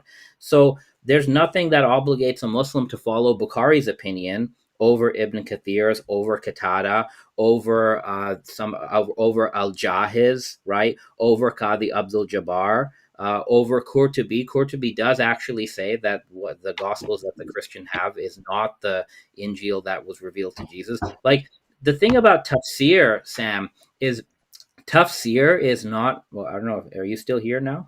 I think he had to plug in his laptop, maybe. Sure. So the thing about tafsir is not a prescriptive discourse. It's an exploratory discourse. And what I mean by that is there are certain discourses in Islam where you have to follow a school of thought and you have to follow the views of those scholars. An example is Aqidah, creed, which you're quite familiar with, right? So if somebody says they're a Salafi or they're a Hanbali, they have to subscribe to an actual Hanbali creed, which is a set of theological opinions. Same for Asharis, same for Maturidis. Tafsir doesn't work like that. Tafsir is very much a buffet of opinions, and that's why one mufassir like Tabari or whoever it is, Ibn Kathir is a great example. Ibn Kathir will report a wide range of opinions on a verse, many of which he doesn't personally hold to, and then he'll just settle on his conclusion. So what I'm wondering is, in this discussion between us, right, on the Islamic dilemma, if you're presenting that dilemma to a Muslim and the Muslim has to go interpret the Quran, right, to address the dilemma, let's say the way I'm doing it, there are ample resources within the tafsir tradition for a Muslim to go to. Ryan Schaffner's thesis gives like several examples of early Muslim scholars going back to the 8th century who believed that the revelatory texts are corrupted. So any Muslim can just point to that. For me personally, it's much easier. I'm not Sunni, so I'm not even even if Sunnis were beholden to all the tafsir opinion, which they're not, but even if Sunnis were, I certainly am not beholden. And as a theologically believing Ismaili, I would simply go to my imams and my guys, and they're quite clear that the Bible that you guys have today is not the original revelation. But I don't really see the point in, like, you can appeal to Bukhari, and the other thing about your appeal, uh, I could still disagree that that's what Bukhari meant, because, and again, nothing much rides on this, but the section of Bukhari that you quoted, where he quotes the opinion of Ibn Abbas, which says nobody can alter the words from God's kitab, that whole discussion is in the context of the guarded tablet. And the guarded tablet is a pre existent heavenly book that contains a transcript of all the kitab Allah. And at that level of the guarded tablet, nobody can change anything, right? And that's how many have interpreted Ibn Abbas's comments, because he puts Ibn Abbas's comment, no one can alter the books of God, in the section on the guarded tablet. So that's another way you can still read Bukhari and reach the same conclusion as Ibn Kathir. But I'm not exactly clear on why you're appealing to what Ibn Kathir may cite, even though in the same text Ibn Kathir refers to other people besides Bukhari who hold the opposite opinion that you yourself are arguing for. So, like, what does this really accomplish for us? Yeah. Now again, let's try to be shorter in our back and forth here. See again, Duncan. That's why I'm cutting you off, because you kept missing the point. I'm responding to you. You forgot what the argument was. I'm going to remind you how we felt this. We ended up on this rabbit trail. If you go back to the initial point, you asked me, why is it I reject Ibn Kathir? I'm going to remind you what the conversation is. See, you keep bringing up additional points, and I have to jump with you. I don't mind jumping. I need to lose weight. I've been gaining weight, so I got to lose. I want to look like Cameron. Let me remind you how we got here. You mentioned Ibn Kathir and chapter 12, verse 111. You mentioned it, that he said only a part of it. And then you asked me, why is it I accept a part of Ibn Kathir and then I reject the part of Ibn Kathir? My response was, because that's not what the verse says. He's reading into the verse. And by the way, even though Ibn Kathir holds to that position, not everyone held to that position. And you just admitted, I want everyone to hear it. You admitted, even among the Salaf, that there was two positions, that some said it was corrupt, others said it's not corrupt. But that backfires against you. If the Quran clearly teaches the scriptures are corrupt, why the confusion even among Muhammad's companions? If the Quran was clearly teaching their books are corrupt, there would be no difference opinion from people who either met Muhammad or those who were taught by Muhammad's disciples. That actually backfires against you. It doesn't backfire against me. And the comment that this is referring to the preserved tablet, take that memo up with Ibn Jawziyah and Ibn Kathir, because Ibn Jawziyah cites Bukhari, Al-Razi, and others as one of the groups of ulama. This is in a long, lengthy reference that I quote. He's mentioning the Islamic view of the Torah. He says there are three views, which is relevant to our talk. He says three. Now, you and I know well that Ibn Jawziyah is coming 700 years after the reported death of Muhammad. He says, even at his time, and you acknowledge this, so I'm not saying you're not, but I want the Christians to hear this. You see why it's a dilemma? You guys can't get out of it. Glory to Jesus Christ. But even at the time of Ibn Jawziyah, he says there were three views regarding Torah, that it's completely corrupt. And another view says only slight modifications, but he gives the view of the middle. He says there's a view that says the Torah cannot be corrupt, it's not corrupted, and he gives the names. You want me to bring up the article? You can read the Arabic. I have it. We'll do it if you want. And he says Bukhari was one of them. Al-Razi was one of them. Al-Razi and Bukhari. And then he mentions that they gave evidences to show why the Torah cannot be corrupt. One of their proofs was chapter 6, verse 115. None can change the words of Allah. Golly gee, it's not just Christians who appeal to 6:115 and show if none of the words of Allah can be corrupted, that means the Torah and the gospel can't be corrupted. This group appealed to your Quran to say Torah, gospel, words of Allah cannot be corrupted, to prove the Torah on earth, not the one in heaven that no one has access to on earth, cannot be changed. And they also quoted the hadith of Sunan Abu Dawood. In fact, can I bring it up so people can see with their own eyes? All right, here we go. Let's see. So we went a far drift because you took me a far drift and you still didn't answer the question. I'm still waiting for an answer for 566-68. So hopefully we go back to that. And then I have something to talk about the creative words, which you denied that the Quran teaches. Au contraire. And if you want the Arabic, I'll let you read the Arabic here. Here it is. Right here, black and white. Let me enlarge it. Boom. Here it goes. Right here, enlarge it as large as I can so people can see. Right here, where am I quoting? And the Arabic text is right here. Here's the Arabic. Now watch. He mentions the middle view. On the other side, another party of hadith and fiqh scholars said that these changes took place during its interpretation, not during the process of its revelation. This view is the view of Abi Abdullah Muhammad ibn Ishmael al-Bukhari, who said in his hadith collection, surprise, David, my boy David, whom I love. He's saying Bukhari's not talking about the heavenly tablet. It's talking about the Torah on earth. And he cites this. And then he mentions Ar-Razi as also saying wholesale corruption of scriptures is impossible because of tawattur, because it was spread all over the world. Well, I'm not saying you have to agree with Razi. I'm saying the view that best comports with the Quran wins out. Your view doesn't comport with the Quran. So I have to read into it. But here, the hadith.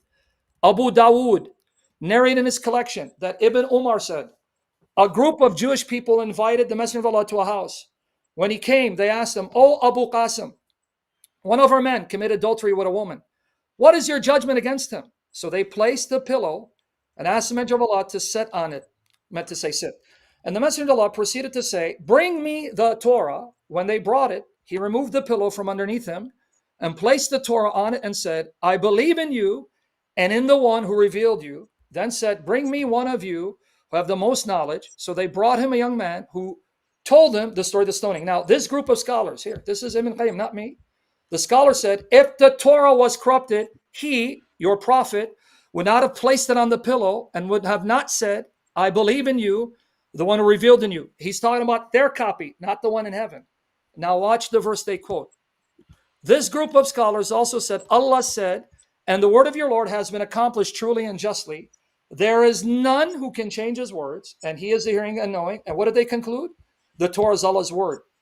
So they're appealing to the Quran and the Hadith to show the one on earth, not this imaginary heavenly one, that cannot be corrupted. So to remind you, I only went on this rabbit trail because you accuse me of selectively citing Ibn Kathir, just like you selectively cite him, even though as an Ismaili, you're not bound to his opinion. And my grounds for rejecting part of his statement is because the Quran contradicts his position. So do you want me to go with his opinion over against the Quran? All right. Then the Quran is wrong. Ibn Kathir is right. But you didn't answer my question. Did you know that, Adani? Can I respond now? Go ahead. Okay, so now we actually have gone on a tangent. But Sam, I asked you, the original question was, where does the Quran affirm the 27-book New Testament? You agreed with me that the Quranic gospel is only what Jesus was given and what Jesus taught. That's the definition of Injeel in the Quran. We all agree. But your Islamic dilemma, the first premise is the Quran affirms the divine inspiration, divine authority, and preservation of the New Testament. Now, the New Testament is a library of 27 different books by, I don't know how many different authors, okay? That is, so the burden, if you claim with your dilemma that the Quran affirms the New Testament, the burden of proof is on you to show that the Quran confirms the 27-book New Testament. Now, that's already hard because the Quran makes no reference to the 27-book canon of the New Testament, and it never actually confirms it, right? So your answer to the burden of proof that you have was to ask me a question. And you asked me, What is the word? How do you know the Torah is the Kitab of Musa? And then we went down on this rabbit hole, and you That's part brought of up. Okay, so here's the thing. I'm very happy for you that you think Fakhruddin Razi affirms that the scriptures can't be corrupted. You can take your Islamic dilemma and give it to Razi. You can give it to Ibn Qayyim. You can give it to whoever else you've cited. You can give it to Bukhari. Now, the problem with giving it to Bukhari is Bukhari also quotes a hadith from Ibn Abbas, where Ibn Abbas says that Allah has told you that the Ahlul Kitab, the Jews and Christians, changed their scripture and distorted it and it. wrote the scripture, the kitab, with their own hands. And this is basically a No, it commentary. doesn't say that. You misquoted Ibn Abbas. I just It read does. you It what does Ibn say Abbas that. said. No, it You're doesn't. I know reading the something. hadith. You are reading something else from what I'm reading. No, I So know the hadith where it says, "Why do yeah, you go and ask them yes, about it says matters of they Quran?" exchanged. Who's they? It said they changed and altered the Who's kitab of they? Allah. Did The you hear the people of quotation I gave the, you from Matt Whittingham? Do you want me to but read it it again? doesn't matter. I'm reading a hadith. Can I show the hadith? Sure. And I'm going to show you the response to it, but you didn't listen to it. Again, but the point is that Bukhari himself is citing different opinions of Ibn Abbas, and actually, the source you quoted, Whittingham, says right at the beginning of the paragraph that there Yes. is material that asserts textual corruption. So here's the thing: you can take your Islamic dilemma and you can take it to somebody like Razi because he agrees with your premise. But what I will not accept is when you say uh, Ibn Kathir is wrong because he doesn't follow the Quran, but apparently the Quran is whatever you, Sam, say the Quran means. So that's basically what you're doing. You're presupposing that your reading of the Quran is right, but I I think dispute we that. are going on tangents now. Can we get to the issue? We are, but But I I want think because we're it's going far. important to point out for the listeners as well that you and I disagree on what the Quran means. You and I, we disagree, and that's okay.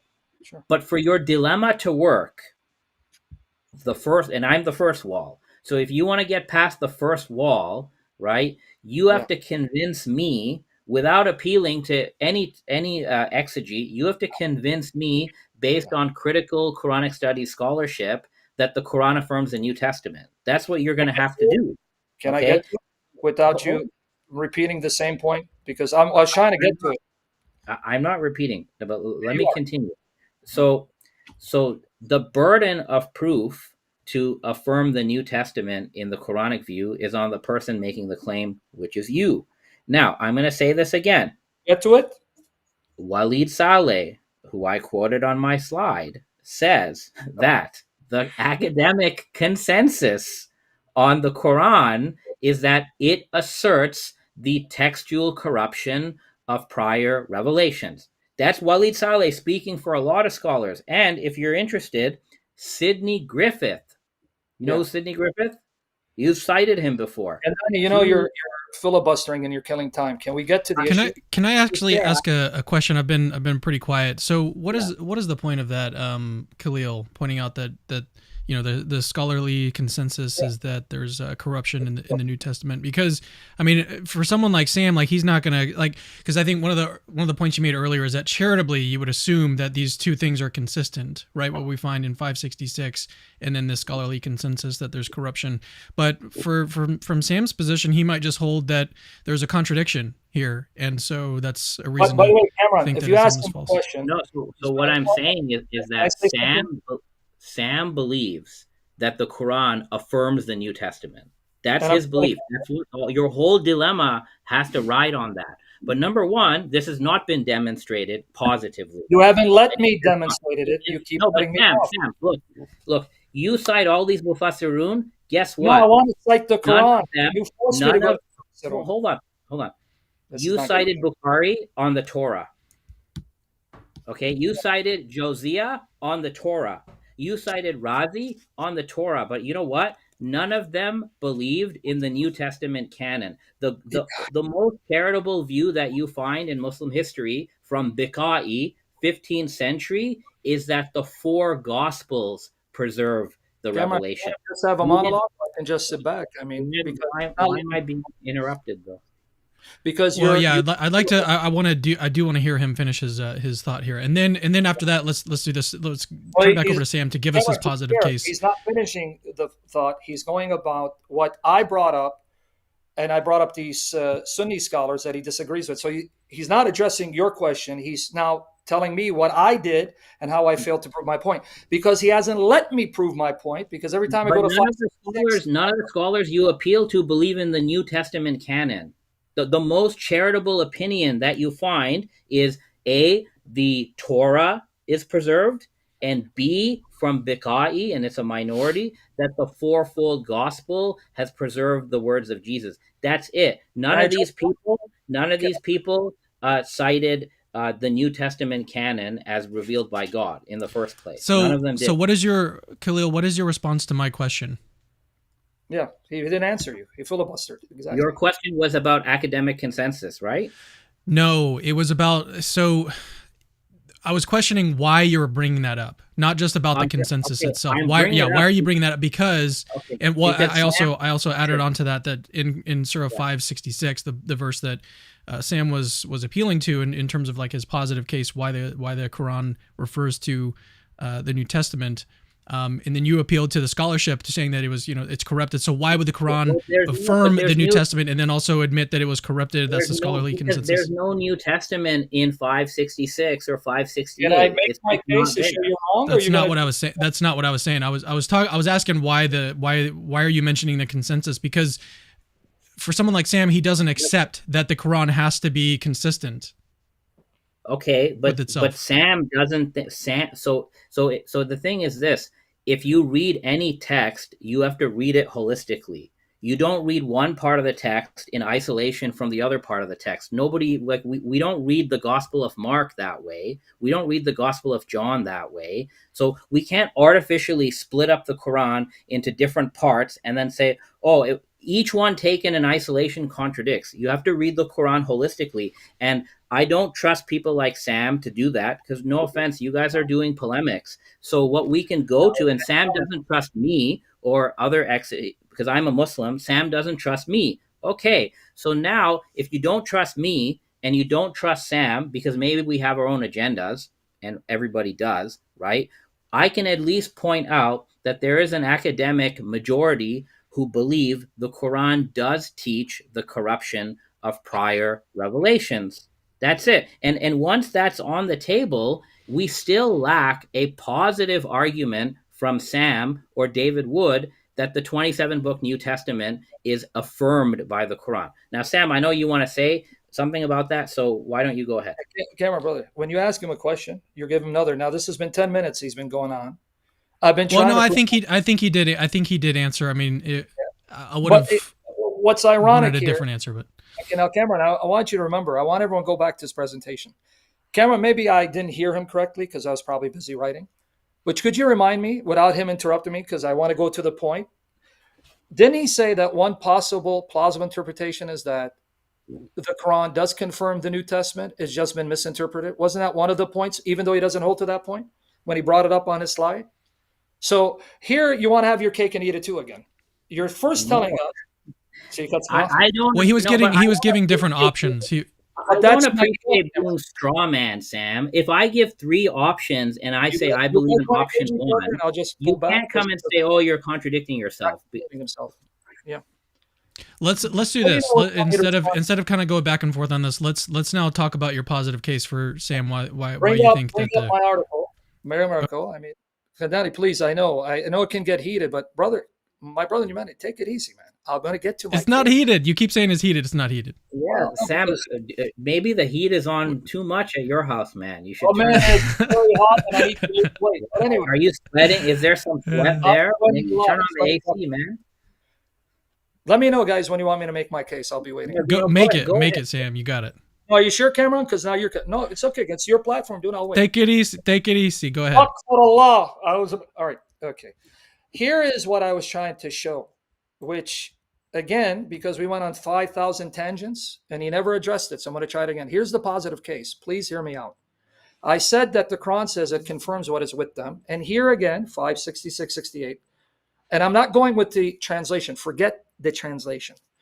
Had they followed the Torah and the gospel and what was revealed to them from their Lord, and then it says you have nothing unless you follow the Torah and the gospel and what was revealed to you, God revealed to you. This invites an historical inquiry. An historical inquiry. If I was going to follow the descriptive method, I want to now know what the Jews and Christians had at the time of this passage, because the passage is telling not you, Adnani, to read your view of what the Quran is saying, not saying. It's telling the Jews and the Christians, you have nothing to stand on unless you follow the Torah, the gospel, and all the revelation given to you. So now my question, which you didn't answer, and I'm still waiting for the answer, this 15 minutes, you didn't answer it. Historically, what did they have? Because not just the Torah and the gospel. You want to deny the gospel is the New Testament? Fine, I'll give you that. You want to deny the Torah is anything other than Moses? I'll even grant you that. But it's this part, Andani, what was revealed to them, not to you, to them. You have nothing unless you follow the old and Torah and gospel, and that which God has revealed to you. So what was revealed to them? So who am I going to ask? I'm not going to ask you. I'm going to ask the Jews and Christians. What was revealed to you? By golly, even if you want to include the Apocrypha, I'll give you all that, man. I'll give you the pseudepigrapha. I'll give you Enoch. They still had the New Testament, and there's nothing in this passage that qualifies it. So could you answer the question, which I've been trying to get you to answer? Please explain to us non-Muslims. Explain to us non-Muslims. What was all the revelation that the Jews and Christians had at that time? At that time, tell us historically. Don't give us your theology. Go ahead. Okay, so firstly, there are two options here. Well, actually, there's three. Number one, this could refer to past revelation of past prophets. Obviously, it's not referring to present revelation. I don't know any Jews and Christian claiming that they have new bishops receiving revelation in the 7th century. So it's not referring to revelation that's actually being given to different prophets at that time. Okay, so it's not that. So it can only either refer to a past revelation. For example, Jews and Christians have revelation from other prophets like Isaiah and Jeremiah and so on. So it can refer to that. Okay, it can also refer to the Quran, because parts of the Quran are sent down for Jews and Christians. Right? Many verses begin with, O people of the book. So there's a good portion of the Quran, including in Surah 5, verse 15, that Surah 5, verse 15 begins with, O people of the book, O people of the Kitab. So that's an example of what has been sent down to the people of the Kitab within the Quran. And actually, many commentators believe that phrase, what has been revealed to you or to them from their Lord, refers to the Quran. A third option is that the phrase, what was revealed to them or what is revealed to you from your Lord, that is a specification. So sometimes in Arabic, you have the word and, the word wow, and what follows that is not a third object. It's just a specification, a description of the other two objects that were mentioned. So the same verse, what says to Jesus, he will teach him the kitab, the hikmah, and the Torah and the Injeel. The third wow, the third and in that verse is understood by many as a wow of specification. So in this case, then, it's just an additional description of the Torah and the gospel. The other thing I would say is that Surah 5, which I know you guys are big fans of, Surah 5 is telling Jews and Christians to follow the law of the Torah and the gospel. It's not telling them to follow the theology of the Torah and the gospel. Even the earlier verse, and I had a slide on this too, when it says judge, let the people of the gospel judge by what God has sent down therein, is talking about law. Okay. So the funny thing is, you guys don't even follow the law. Right. Okay. So we have academic studies by Mohsen Goodarzi and by Holger Zelentin. Holger Zelentin has an entire book on this. The Quran is commanding Jews and Christians to follow the dietary laws and the penal laws. And the great irony of a Christian bringing these verses forward as an argument for the Christian position is that you don't even follow the dietary laws that have Then been can I given to address you you in the instead of you Torah going and with the the Gospel. because you So, changed it to chapter 5, 43, 40, which bringing I'll address you very beautifully. But let me so go bring, back. bringing these verses doesn't show that. Now, again, I'm going to repeat my request. Okay. Where in the Can I address Quran? you Where? before you address, because you made up 4 points. Can I address them? Then you can repeat your request Well, because everything's well, your address is to, so you're supposed to answer my question. Where does the Quran confirm the divine revelation, authority, and preservation of the you can't do 27 this. book, You gotta have it the like this. 27 book New Testament? Where is it? Yeah. Okay. Now let me put And holes through your which exit. Muslim exegete actually affirmed the New Testament besides a modernist like Let Sayyid me Ahmed? address you, Kennedy. Please, brother, respect yourself. Let me address you. It's and Danny. It's Cameron, not Ken. can you step in, brother? Because you're letting this guy just filibuster talk over me. This is I, unprofessional. if I my don't name expect. is going to be mispronounced, I should correct it, right? Okay. I Can don't I? Khalil I don't call Andani. you. Khalil I don't Andani. call All you. right. I don't All call right. you All right. Cam. Everyone, Hey, everyone. Cameron, if you want to end it, let's end it because it's getting nowhere. Because you're letting him talk over me. I want to address his He points. muted. He actually muted himself. He muted himself. So we're good to Good. go. Good. Okay. Now, number one, I want you to notice the admission. He did admit that this can refer to the books like Isaiah and Daniel, which means it can refer to the New Testament. Thank you for that admission. Number two, your first point is a straw man. No one says that this is referring to revelation given at that time, meaning that they had prophets with revelation. It's obviously speaking of the revelation given in the past that's in their possession. Thirdly, even though you made a big deal out of the wa conjunction, but again, contextually, you have to define the conjunction contextually. It says the Torah, wa Injeel, wa and. Now, even in your view, the gospel is not identical to the Torah, even though you believe it's a revelation given to Jesus, and that's the wisdom given to him, where he exhorts people to uphold the Torah. In the context, clearly, and Torah and Injeel and Revelation, they are three different aspects of that revelation. They're not one and the same.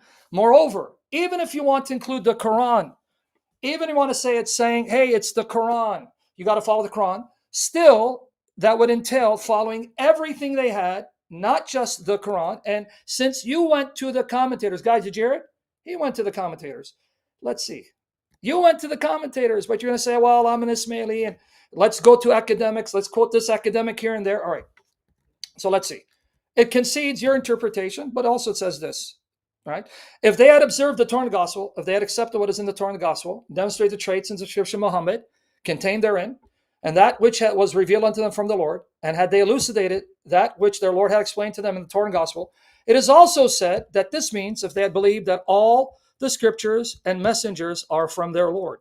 All the scriptures and messengers, not just Quran, whatever scriptures the messengers, and by the way, in chapter 4, verse 164, it says there are messengers that Allah did not mention by name. So by a rule, you're in no position to reject a book by some messenger believed by the Jews and Christians just because he's not mentioned by name. Because 4164 tells you there are messengers not mentioned by name. So you're in no position to say we reject this. So what grounds you reject the New Testament? Here again, 568. All scriptures given to all messengers. Now coming back to you, jumping to 543, 48. You're saying, we Christians, how dare we quote the Quran that says follow by the law of the gospel when you're told to uphold the dietary restrictions. And Danny, how would the Christians know what the gospel exhorts them to follow if they didn't have it at the time of Muhammad? So you just proved my point. That means the gospel must be there for them to know that the law of the gospel exhorts them to follow the dietary restrictions, which means they had the gospel of Jesus. So I'm going to ask you, what was that gospel? And finally, read your Quran in context. You accuse me of reading out of context? I guess you forgot chapter 3, verse 50, where it says that Jesus not only confirmed the Torah before him, but he made lawful some of the things that were unlawful. So if I follow your argument, then I believe the Quran. That means Jesus made things lawful for his followers that were forbidden for the followers of the Jews. And hence 543 to 48 doesn't make your case, it makes my case. That's why the Christians follow the law of the gospel, because it assumes there are things in it that the previous Torah either forbade or allowed. So we follow the law of the gospel, and that's why Muslims follow the law of the Quran. But again, if your argument is to work, Andani, sorry, I'm not trying to deliberately mispronounce your name. You can call me Shamoun. I won't get offended. That's not a point. In 546 and 47, how could the Christians at the time of Muhammad even know what the law of the gospel is if that law of the gospel of Jesus wasn't preserved by Muhammad? So here you have Revelations. Historically, they had the New Testament. You can't get around this. And secondly, if they had the law of the gospel at the time of Muhammad, surely they knew what the gospel was. So I'm going to bring it back to you. What was that gospel? I'm going to bring it back to you. You're still muted. Let me unmute you. See if you can. Oh, it looks like now I've muted you. Okay, now you're back. So in Surah 5 and in Surah 3, the Quran defines the gospel as the teaching of Jesus. You already agreed to that. In Surah 5, it tells them to follow and judge by the gospel, which means the teaching of Jesus. So the answer, of course, is very easy. The legal teaching of Jesus, which I said in my slide on option 1, I said the gospel of Jesus is embedded within the 4 gospels. You can find it in there, but it's not coextensive with it. Okay. Now, if you were to follow the law taught by Jesus, you would be following a lot of the Jewish laws. At least the Jewish Christians would have to follow certain laws. They'd have to follow the whole Torah, basically, except what Jesus has abrogated. And if you're a Gentile Christian, you should not be eating unclean meat. So do you have pepperoni pizza or do you not? And if you're a Jewish Christian, right, you have to follow the Torah. That's what Jesus taught. So again, what I think you keep doing here is you keep eliding the idea of the New Testament collection with the Quranic idea of the gospel, and these are not the same thing. It's not what I'm doing. Well, I think you are. So they're not the same thing. So when the Quran uses a word and it defines it, and then it uses the same word in the same surah many verses later, we don't forget the Quranic definition of the word and then read in New Testament. We have to track the Quranic definition of the word. And the primary problem with the Islamic dilemma, as you put it, is your first premise is the Quran affirms the revelation, authority, and preservation of a 27-book New Testament. It does. And the only thing that the Quran affirms is a gospel taught by Jesus. The Quran also says that a party among the children of Israel, which includes Christians, by the way, forged kitab. They wrote something and they said, this is from Allah. So your New Testament, from a Muslim perspective, is a mixture of the authentic teaching of Jesus plus things written about Jesus, as well as, and you brought this up, this whole thing of corruption of the interpretation. Well, the problem is the New Testament technically is a memory account of the teaching of Jesus, which has been transmitted like hadith, plus second, third, fourth generation interpretation of the teaching of Jesus. In the New Testament, both of this is mixed together. So even if you follow the minority view, which says the Christians corrupted the interpretation, but they kept the verbatim revelation, even if I grant that, your canon is a mixture of revelation and corrupt interpretation. They've been mixed together. So what the Quran allows you to do is it allows Muslims as well as contemporary Jews or Christians to recover some of that authentic gospel of Jesus. How do you do it? The Quran itself is supposed to serve as the arbiter and the criterion. And that's not just my opinion. I quoted at the end of my presentation Nikolai Sinai, who's not a Muslim. He himself said the Quran sees itself as the ultimate arbiter of all the prior scriptures and what they mean and what they're supposed to mean. So that is how you recover the original gospel. The other way to recover the original gospel, which we can do today, is if we use the historical critical method that I use to understand the Quran, if we apply that to the New Testament and to the four Gospels, we will be able to recover in high probability what the authentic teaching of Jesus was and what the other stuff that is just interpretation is. Yeah, Okay. let's Yeah. get Number Sam back one, in here. number one. Real quick, hold your thoughts if you can. I want to address the audience really I don't want to quickly. forget his points Um, because he just. Okay, but good. I don't want to forget. Go ahead. Yeah. What is it? How right, much just time?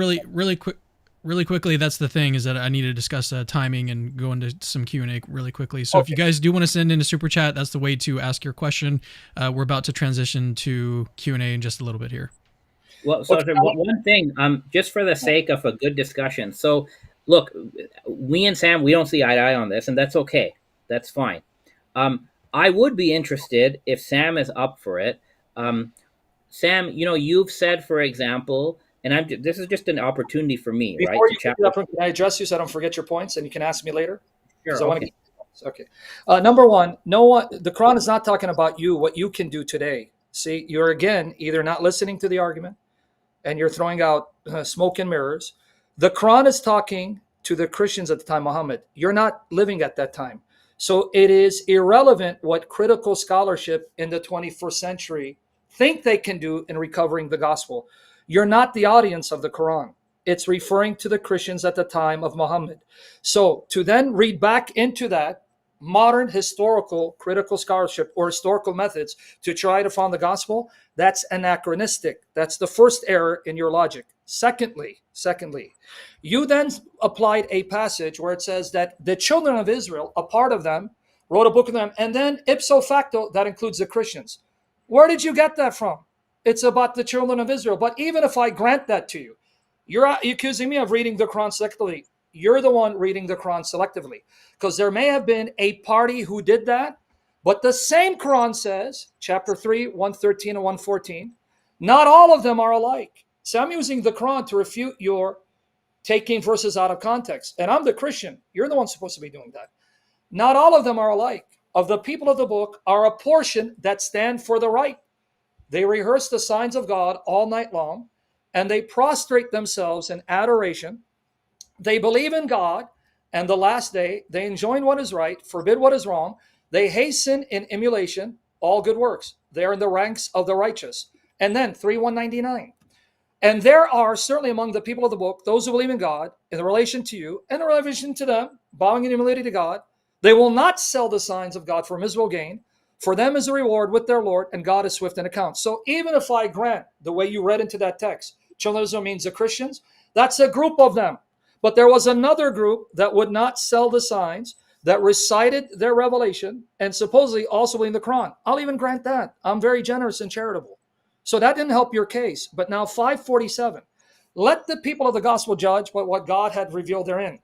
You conveniently said that, yeah, that means that the gospel of Jesus was contained New Testament, but the Quran does not confirm the New Testament, only those aspects of Jesus' teaching. Now, we got a problem, friend. If the New Testament is a corrupt text, then how is it that a corrupt text can be trusted to preserve the core of Jesus's teachings, and that to know that those are the teachings of Christ without 21st century standards of historical criticism, which did not exist at the time of Muhammad? In other words, by extension, if the gospel of Jesus is in the New Testament, or at least the gospels, and that's where you'll find the authentic teaching of Jesus, then by extension, that means those books must be preserved to be trusted, to know that you're getting the teachings of Jesus. But now you want to go back and say, well, it was third, fourth generation, but you're burying the Quran then. If even what is in the New Testament doesn't actually preserve the authentic teachings of Jesus, you just made null and void this verse, because this verse has no meaning, no application historically, which means the Quran is speaking incoherent babble. Finally, you like to appeal to academic scholarship like Nicholas Sanai. I'll do you better. I will quote the study Quran Muslims saying that 548 doesn't imply what you suggest. Now, Cameron, let me bring it up. Because he's saying, see, 548 means, for the Muslim, the Quran is muhaymin alayh, which means we use the Quran to determine what's true in the gospel. That's a misreading of the context. And I'm going to let the Muslims, not Nicholas Sinai, your Muslim scholars, study Quran, make my case for me. Let me just bring it up. So you have said nothing, Khalil. I'm still waiting for good arguments that historically the relation given to them would have been the New Testament. All your But Sam, rabbit trail, you have to prove that to me. You still haven't I done have. that. For those who have eyes Really to see, quickly, we are going to transition to Q&A. So I think we're going to have to leave this last section for Sam, and then Khalil, if you want to ask him your question that you originally wanted to ask, and then we'll move to Q&A, which during the Q&A section, there's still going to be more time to chat and talk and discuss these issues. So by no means is the conversation over. Yeah, let me just get this for him, and then finally, and if you want to engage me, Khalil, because you said the Quran denies that Jesus is creative logos, I'd like to discuss that with you. Well, I wanted to. You said earlier. You said on your articles and your podcasts or whatever that the Quran doesn't deny the Trinity. Do you still hold to that? Absolutely. Okay, so we should start with that. Well, yeah, well, that will be part of discussion. I was also interested in chatting better understanding, because you're very interested also in the Quran upholding the Torah, because you have an argument out of Genesis 18 and 19 about that God or Yahweh is multi-personal. But I wanted to get some clarity on that from you, so I wanted to also chat with you about that. Sure. You want to discuss this? Sure. Okay. Now here, the study Quran on 543 to 48. Guys, he quoted Nicholas Sinai. He's an academic, but these are also academic scholars, and they're Muslims. Study Quran. Guys, watch. Let me read it. Page 298. Verses 43, 44, study Quran. Remember, these are modern academic Muslim scholars, so you can't say, well, they're Sunnis. And no, because you even had Shia involved in this study Quran. You can reject them, that's fine, but this verse then, along with verses 44, 47, indicates that the Torah and the Gospel remain valid sources of moral legal judgment and guidance for Jews and Christians, respectively, even after the coming of the prophet, indeed, even in his presence. See also verse 68, where the people of the book are likewise enjoined to observe their scriptures. All right, now look what it says about 46, 47. Then we're going to read 48. In the present verse, both Jesus and the gospel he brings are separately described as confirming the Torah. Sam, I don't mean to interrupt you, but I already read this, and actually I don't have a problem with this, but I would direct you when it says at the beginning, moral and legal judgment. And that's what I was saying. That's how I started this whole discussion of Surah 5. I said these verses are about legal judgments. But what you guys do with your dilemma is let's let Sam finish his point here about this, and then like I said, we do need to turn to Q&A. So if I've got to mute people, I've got to. It's a little bit unfair that when he talks, he reads out like an entire page of a URL, and you speak for about really long, and I don't do that. Well, you're welcome to do that if you want to. We can share your screen very easily. The thing is, like, I've already read this article. It's already published. It's not just you though that's participating here. It's also a huge audience. So let's let them understand his point as well. This is confirming what I said. I said it's about legal rulings. That's exactly. All right. I'm gonna have to mute Khalil here. All right, let's go. Come on, Khalil. You're better than this. No, let me remind you of the point, guys. Did you hear him? He said 548. He mentioned 548, and he quoted Nicholas Sinai saying that the Quran is the criterion for Muslims to judge those parts of the Torah and the gospel. That's why I'm reading it. If you read it, that means you know the response and you made it anyway. So now let me refute the response. It's not just about you, it's about the audience. So guys, is that what 548 says? Here you go. This verse addresses the prophet directly and describes the book sent down to him, that is the Quran, as confirming the book that came before it, just as the gospel confirms the Torah. The Quran is also described as confirming earlier scriptures. The Quran is further described as a protector over the previous scriptures. Now watch, these are Muslims, meaning that the Quran testifies to the validity of the earlier scriptures and serves as their trustee, keeper, and guardian. Nothing about corruption. So let me finish it. The idea of the Quran as guardian, keeper, previous revelation is consistent with 541c, 545c, which report that the Prophet ordered the sentence of stoning for the two idolaters, as well as retribution for killing and injury. Let me skip that part. Let's go here, because I don't want to eat up time. Alternately, it could mean that he should judge the people of the book according to what God has sent down to them, meaning, namely their own scriptures.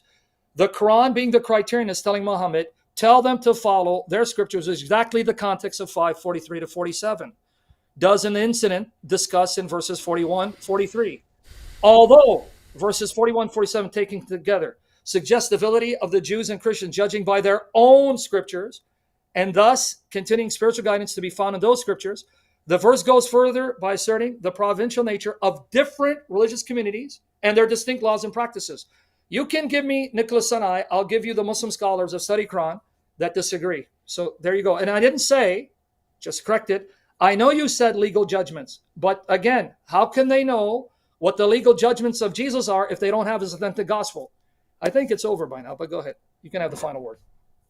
Right, Khalil. So the only thing, well, I guess if Sam, if you're okay with him having the last word, that's fine with me. But then we're gonna get to Q&A. Okay, sure. good. Okay. So just on this, so you audience will remember that when I gave I showed that there are 3 responses to the Islamic dilemma. Okay.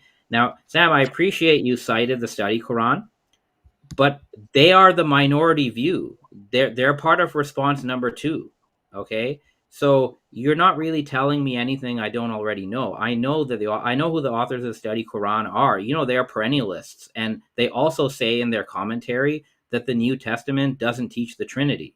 So you're quoting one part of the study Quran that you think is a point against me, but the same authors of the study Quran, they would dispute your entire reading of the New Testament, because they're perennialists, and you should find out how perennialists read the New Testament, because they don't affirm that the New Testament teaches the Trinity, the Incarnation, and this sort of thing.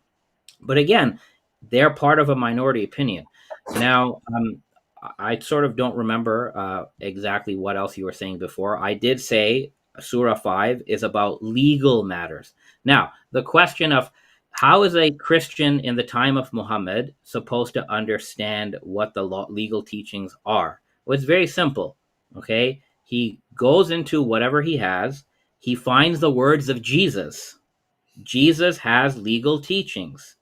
Any legal teaching that's consistent with what the Quran says, specifically Surah 5, they would follow. And they are allowed to follow their own legal teachings. The Jews are allowed to follow their own legal teachings, because the Quran, from a governance perspective, is quite a pluralistic document.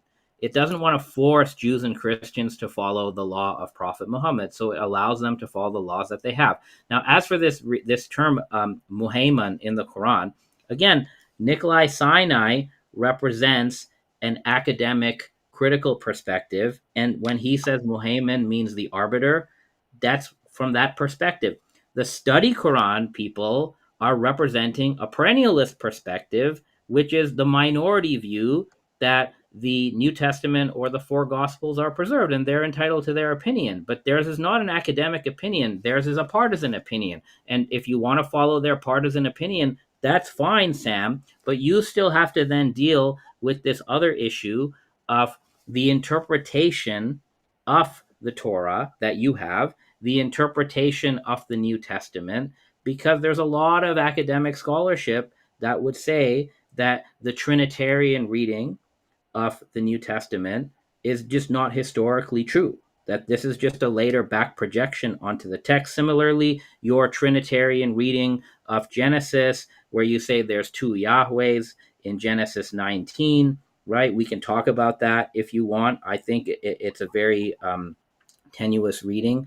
But this, for your dilemma to work, you have to show that the Quran affirms the New Testament, which it does not. It only affirms the gospel of Jesus, okay? And B, you also have to show on your own, once you've brought a Muslim to the Bible, okay, you also have to show that the New Testament teaches the core doctrines that you believe in as a Christian, which, even if I grant you your canon, I would be able to dispute with you on the Trinity, on the Incarnation, on vicarious atonement, and all these other matters. So that's why, for all these different reasons, I don't think the Islamic dilemma in the end is successful, especially for educated people. Okay. Now let's turn to Q&A now, and we're gonna have Cameron. Can I just not to respond? I would love to engage you, but Andani, you understand, from my perspective, because I'm not an academic. Hopefully, one day I'll be educated. I prefer exegesis. So if you want to engage me on the Bible, please, let's not appeal to academic scholarship. Let's do exegesis. And then I'll be more than happy to discuss with you whether Genesis talks about two Yahwehs or not. But if you're going to quote scholars, you can quote them. They mean nothing to me. So if you want to meet me on my turf, let's do exegesis, and we can even discuss Mohaimenen exegetically and see what the word means, doesn't mean. I'll be more than happy. But if it's scholarship, But who's then who's Okay, exegesis? No, let's move who's on. Sorry, we've got to who's move on. exegesis, We've Sam? got to Like move your on. exegesis, We've my got to who's move on. exegesis? yeah, We've got to move contextually, on. grammar, history. All right, I've muted both of you guys. We got to move on, do some Q&A. All right, I'll unmute you guys.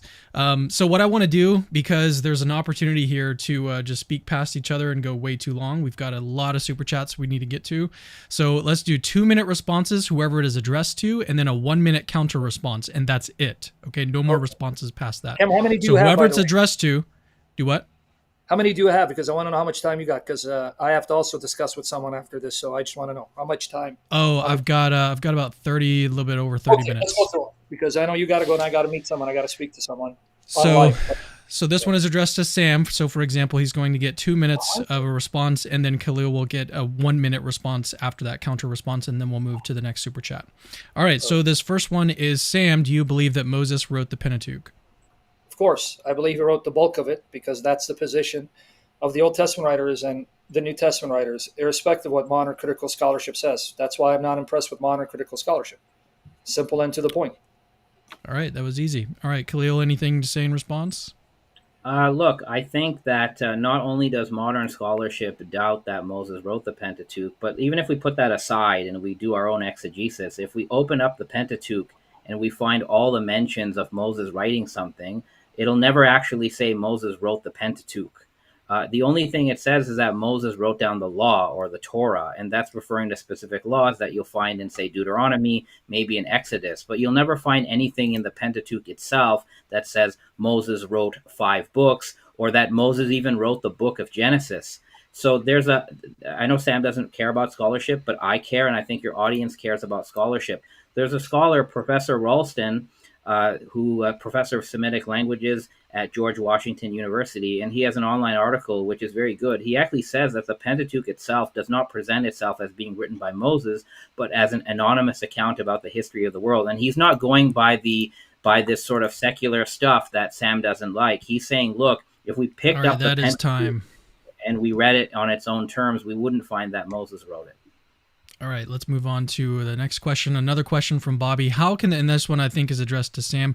How can the New Testament be considered reliable if early manuscripts contain numerous alterations in key doctrinal passages and later additions or interpolations? Yeah, you're asking the right question for the wrong debate.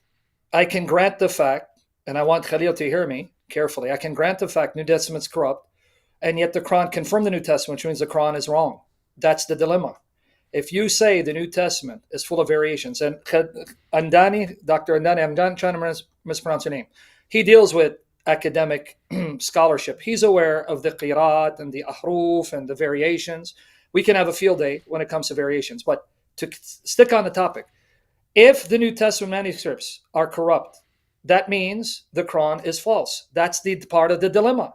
Because if you're a Muslim, you don't have the option, contrary to what Andani says, to say that the New Testament's corrupt and only contains core truth.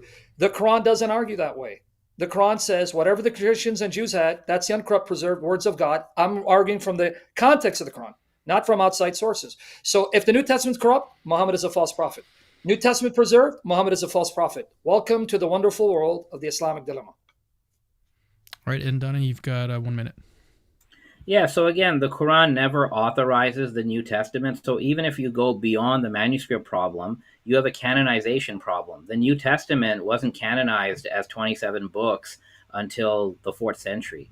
And then the 4 Gospels are not canonized until, say, the 2nd century. The funny thing is that the Quran doesn't endorse the Christian canon, let alone the preservation of the Christian text. So we have a canon problem to begin with. The only canonical revelation the Quran explicitly authorizes is the gospel taught by Jesus.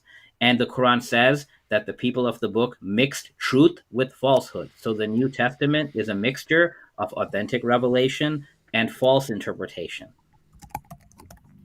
All right, let's move on to the next question from Stephen. How does Dr. Andani harmonize Surah 157 and Ibn Ishaq saying that the Gospel of Jesus was written by John, yet John's Gospel contradicts the Quran?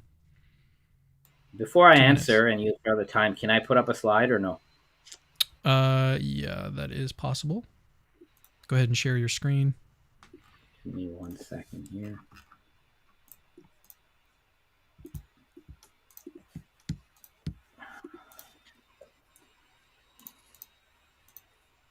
All right. Is this visible? It's yeah. up there. Right. Yep. Okay. 2 minutes, right? This is the quote. 2 minutes. This is the quote of Ibn Ishaq, and I knew this would come up because this is one of Sam's favorite passages. So this is the quote. Ibn Ishaq is apparently quoting the Gospel of John. Okay, he is, but take a look at what is highlighted here. These are 3 places where Ibn Ishaq has actually altered the Gospel of John. Namely, the word Father has been replaced with the word Rabb or Lord. This means Ibn Ishaq did not actually believe the Gospel of John was perfectly preserved because he actually had to correct the text. This is not just my opinion.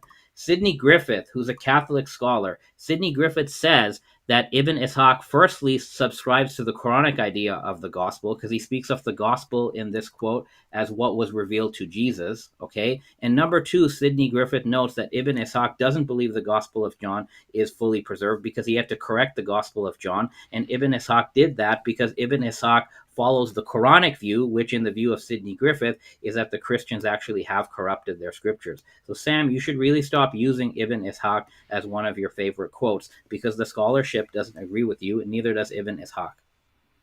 Actually, I was prepared to bury Sidney Griffith's comments because I already addressed him. Actually, you're wrong. Ibn Ishaq does what your Quran does to all its sources. This is an indictment against you Muslims.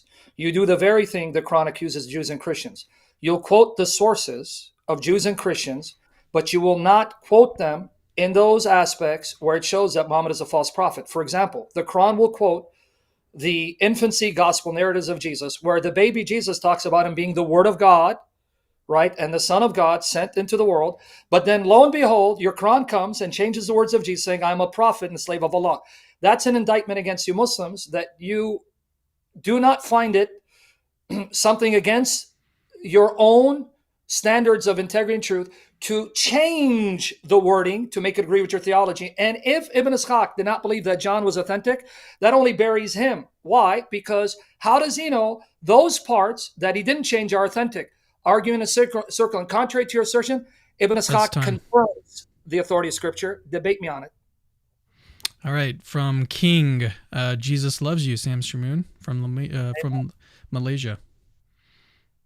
Very nice. All right, Chris Procession says, it's confirmation bias. Muhammad confirmed a book that contradicts him. Muhammad would have confirmed a Gnostic text if it was there. You think this one's addressed to Khalil? I don't know if it's a question, but it would be for him, not for me. Because, by the way, He does affirm Neoplatonism, so it's for Gnosticism. So maybe you want to address it. Do you want to say anything about this, Khalil, or not? I mean, we can skip it just in the interest of time. It doesn't matter. Okay, yeah, that's fine. But I appreciate the super chat, Chris. All right, Michael, is it true that Muhammad had a statue of Mary and Jesus at home? This one we won't time, just anyone who has a response. That's the topic, yeah. It's not relevant. No, so what we have is there's an early report that when Muhammad went into the Kaaba, it was full of idols, and he ordered all the idols removed, but there was a painting of Abraham, and there was a painting of Jesus and Mary, and according to Ibn Ishaq, he didn't want that to be taken down, so that they left there. That's where it comes from. Okay. All right. Next one from Brother Jay. What is the Injeel? And we'll give this one to Khalil. Take 2 minutes. Does he have to answer it? He did an entire presentation. He can take 10 seconds and summarize his view. We can skip it so we can do more questions. We'll skip it. Okay. It's in the slides. Fair enough. AC says, is the hidden Injeel with the hidden Imam? What's these questions, man? I don't understand these questions, man. Again, we can skip it. I don't think it's relevant. Yeah, it's not relevant. All right, the Heavy Heart Show. Muhammad was a sloppy plagiarist of the Bible. It's really quite simple. Yeah, that's. If you want to address it, good. I'm not interested. You can address it if you want, Khalil, or we can. And we can just skip it. Let's just deal with serious questions. Otherwise, we should. Yeah, come on, guys. The guy's an academic scholar. Come on, let's be a little more charitable. But anyway. All we do is only read the Quran, but Muslims read the same text and says, no, it's not saying that. And when they are stuck, they ask for the Arabic. Islamic, Allah only understands Arabic. Imam is false. Okay. I don't know. Yeah, let's keep on going. Yeah, pontificating. I hope most of your chats are like this, so we don't have to answer questions, so me and him can take a break. Yeshua the King. Yeah, you guys get a break here. For both, how can corruption or interpretation account for atonement in all Old Testament and New Testament, especially since it's the cornerstone of faith and easy to memorize? Oh, maybe this one for Sam. You want me to go first? Okay. Well, yeah, go first. Because I've already heard Andani appeal to academic scholarship saying that the historical Jesus never argued that he would die an atoning sacrifice for the sins of the world. That doesn't come from the authentic gospel of Jesus, even though the very so-called sayings of Jesus that he appealed to, as well as Paul Williams appealed to, you'll find in the sayings of Jesus, not the narrative, the sayings of Jesus, Mark 10:45 and Mark 14:22-25, which modern critical scholarship thinks is the earliest of the Gospels. Jesus talking about offering his soul as a ransom for many, and that this cup is being shed for many. So even in the earliest strata, you have Jesus referring to his death as having sacrificial value to redeem and release and ransom.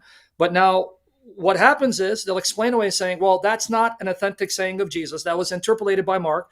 But then we're back to the dilemma, because if the Christians were to judge by Mark at the time of Muhammad, because that would be the gospel they had, and they read that as a saying of Jesus, they would believe that this is a teaching of the historical Jesus.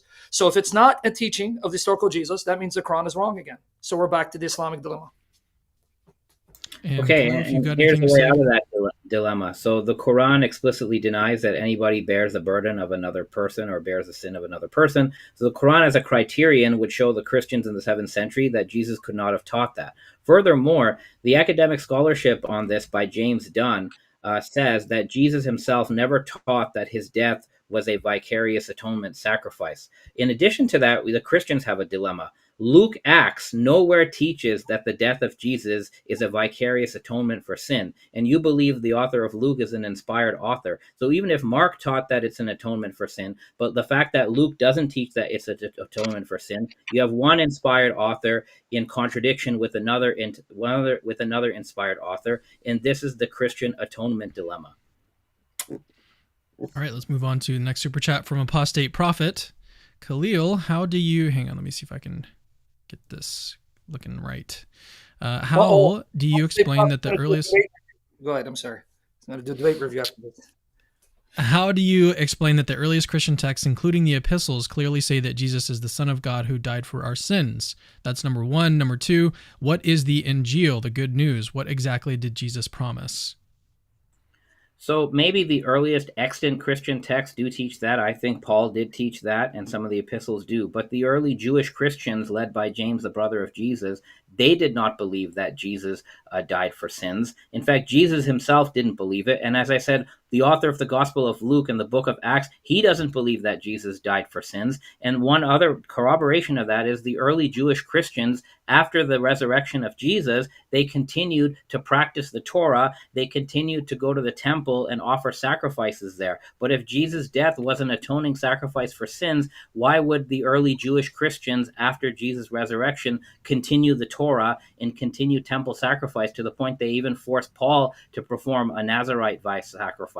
So there's an inconsistency. As for the term Jesus is the Son and God, I don't have time to discuss it here, but I would dispute that the Gospels actually teach that Jesus is God. Now notice, ironically, he quotes Luke, who wrote Acts, to tell you that the Jews continue to observe temple sacrifices, but that's the same Luke and Acts that present Jesus and his followers as affirming the divine sonship of Jesus Christ. So he wants his cake and eat it too. And secondly, you just argued from silence. To say that Luke did not mention the atonement is not the same as saying he denied the atonement. As an academic, you don't want to make these leaps in logic because that's a logical fallacy. And thirdly, you're wrong. In Luke 22:19-20 and Acts 20:28, there we're told that Jesus will shed his blood for the new covenant, which is for the forgiveness of sins. So stop parroting Bart Ehrman, who's been refuted, and stay current with current scholarship. So you're wrong. And if it is corrupted, the Quran is wrong because it's telling Christians to judge by that gospel. The only gospel they had is the New Testament, which means, again, the Quran is wrong and Muhammad is a false prophet. Can't have your cake and eat it too. I'm sorry, Andani. All right, let's move on to Tish Soto. Who wrote the Injeel? I guess this one's for Khalil. Well, You can originally, take as much time as you want. yeah. So the Injil is the teaching of Jesus, and from a historical perspective, that's literally the name of what he taught. And we know for about a century or so, according to modern scholarship, the early Christians had a more oral conception of Jesus' teaching. So Jesus' teachings were passed on orally. That's what Q basically is, right? And then at some later point, the Jesus tradition is sort of written down, and these Jesus sayings are sort of transmitted in writing at some point. And then the anonymous gospel authors, they pick up these Jesus sayings and they have a narrative that they'd heard orally, and they put it in writing. So the Injil, from a historical perspective and even from a Quranic perspective, it is an oral revelation. It's not a physical book. Guys, you see the circle of reasoning again? How do you know that Jesus preached the gospel and what it is? Oh, because of the gospels, which are corrupt and unreliable and anonymous. So you trust the gospels to tell you that Jesus preached the gospel, but when the gospels then tell you that Jesus also made statements, or they make statements about Jesus that show Muhammad as a false prophet, oh, that's where it's corrupt. Moreover, how does he know about Q? Q is extrapolated from the material found in Matthew and Luke. So if Matthew and Luke are reliable enough to give you Q, then why are they unreliable in other areas where they show that Jesus proclaims his sacrificial death, his divine sonship? And moreover, there's a saying in Q, Matthew 11:27, Luke 10:22, where Jesus says, all things have been handed to me by my Father. No one knows who the Father is except the Son, and no one knows who the Son is except the Father, and to whom the Son reveals him. That saying from Q, which predates the Gospels, shows that Islam is false and Muhammad is a false prophet. Can't have your cake and eat it too, Andani. All right. Next one from David. For Khalil, why hold Q, the Quran, I suppose, is not affirming the New Testament? What if the Quran author was mistaken, thinking the New Testament was given to Jesus? Seems to assume divine authorship. So maybe saying that you're kind of begging the question here. Yeah, so again, if the Islamic dilemma is an internal critique, which I said at the beginning that it is an internal critique and it's only presented to believing Muslims, then a Muslim can assume the Quran is from God, and they can simply say, okay, how does the Quran define the Injeel? But frankly, even if we put that aside, you can do an academic investigation of how does the Quran define the Injeel, and you don't end up with the New Testament. So I don't even have to assume divine authorship for what is the Quranic conception of the Injeel. Just like a lot of scholars ask, what is the Quranic concept of kitab? And Daniel Madigan, he applies a principle of charity. He's a Catholic priest. He says, look, if we want to know what kitab means in the Quran, we should read the Quran holistically. We shouldn't just assume the Quran is a disjointed, incoherent text. You only would conclude that a text is incoherent if all the possibilities of a coherent reading are impossible or completely nullified. But in the case of the Injeel, we have a coherent notion of what the Injeel is in the Quran, and it doesn't comport with any definition of the New Testament, which Sam still has to prove. It's been about 3 hours. I'm still waiting for the Quranic mention of the 27 books of the New Testament. And I'm still waiting for you to show me the Quran, where the Quran says how many surahs make up the Quran and how many verses make up each surah of the Quran. It's not in the Quran. Therefore, if you're going to follow that criteria, how do you know what the Quran is? The Quran doesn't tell you. Stop arguing from silence. That's a bad way of responding and refuting and proving your case. Moreover, I did more than that. I showed you the Quran says whatever revelation they had, that is the uncorrupt revelations of God. And they had the New Testament, whether you like it or not. Even you admit that the Quran is aware of the New Testament, interacts with it. Again, it's like you want to have your cake and eat it too. And finally, it's irrelevant what modern 21st century academic scholarship says. Unless you think the Quran is irrelevant, it wasn't meant for that time period. It was only meant for you scholars today. So if that's the case, the Quran was revealed in the wrong time period. Allah should have sent it down in the 21st century for you scholars. You have to answer what it means in its historical context. And I've given you context within the Quran and outside sources, and your case has been soundly refuted. There is a dilemma. The Quran confirms the Bible and yet denies its core doctrines, which means Muhammad's a false prophet. Come home to Jesus, and then he's waiting. All right, next one from another one from David. For Khalil, Reynolds argues the Quran didn't possess knowledge to know this difference, how Jews, Christians, and the Quran author envisage the scriptures. What is your opinion? That's for him, right? That's for him. It looks like his internet connection kind of went in and out. Yeah. That's fine. What was the question? Feel free. How feel many more free you have? to. We have a lot. We're only about a You have third way time for through. all of them? Because I know you got to be out of here, right? We'll get as many as we can. How many more minutes? Khalil, are you back? Can you hear us? Yeah, it just sometimes this happens. So I got Okay, kicked no out. worries. Sam's argument was too powerful. It booted me out of the room. Oh! Too scary. All right. So Reynolds argues, he's talking about Gabriel Said Reynolds, argues that the Quran didn't possess knowledge to know this difference, how Jews, Christians, and the Quran author envisage the scriptures. What is your opinion? So I've shown you in my slideshow that based on the scholarship we have, and Sam, the reason why I cite scholarship is you just said in your prior comment before I got booted, you have to read the Quran in its historical context. Yeah, I agree. That's what scholarship does. That's what the whole field of Quranic studies does. Just like biblical studies reads the Bible in its historical context. So the scholarship that reads the Quran in its historical context has concluded that the Quran is quite familiar with some very fine details within the Bible, within the Old Testament and New Testament.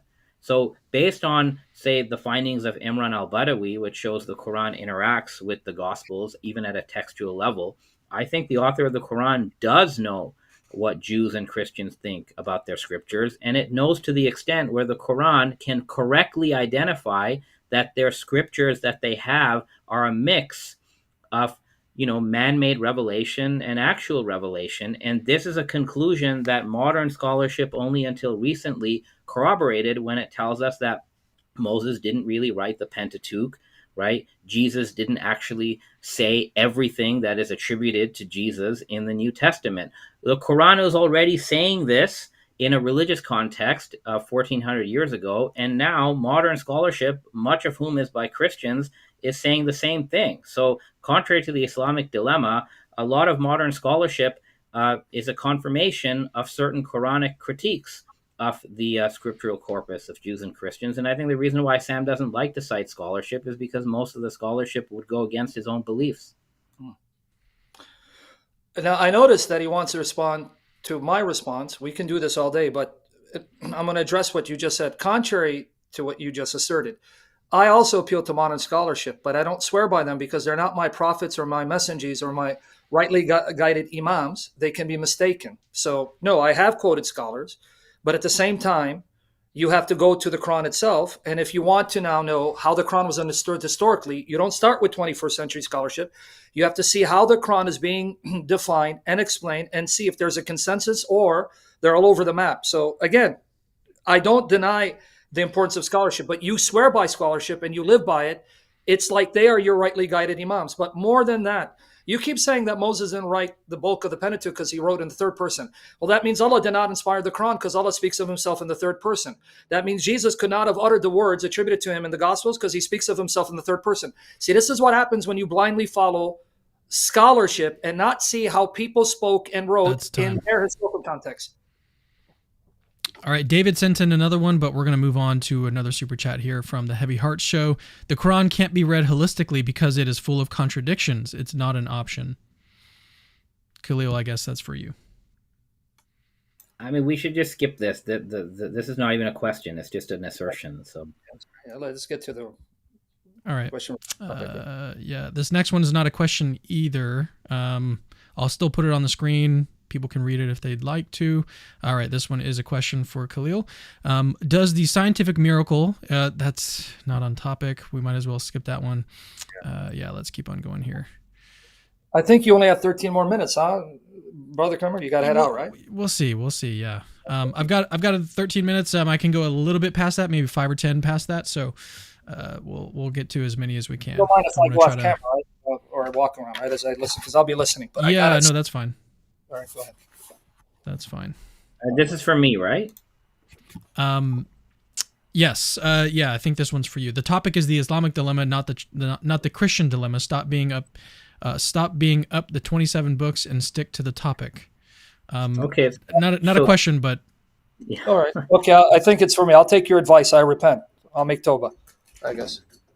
Is he down to me, right? I guess it's not to you, it's to me. No, I think it's Khalil. I think it's for me. No, so I'll try to be quick. The reason why I have to bring it up is because premise one of the Islamic dilemma says the Quran confirms the divine inspiration, authority, and preservation of the New Testament.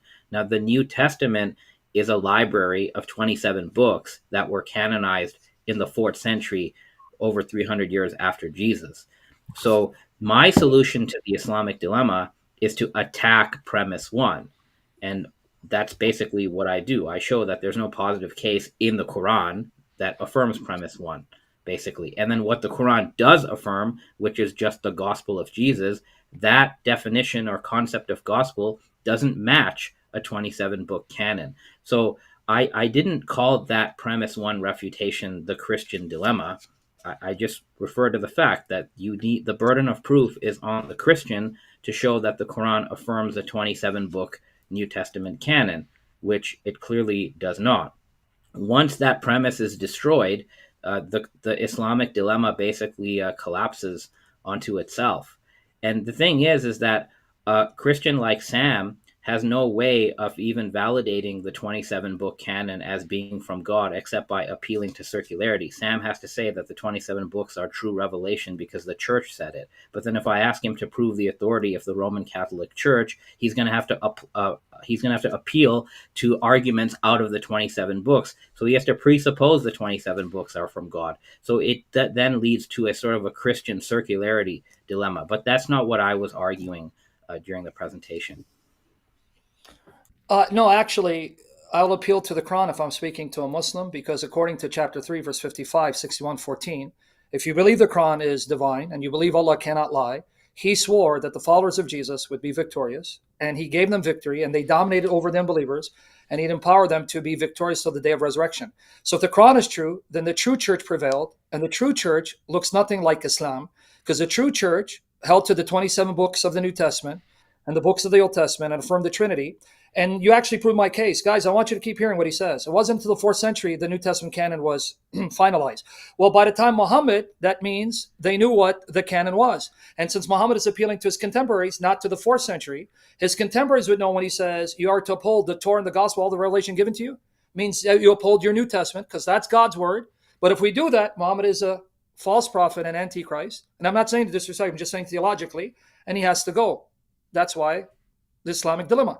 So thank you for making my case again. I'll just use your Quran to make my case that you're effectable. All right.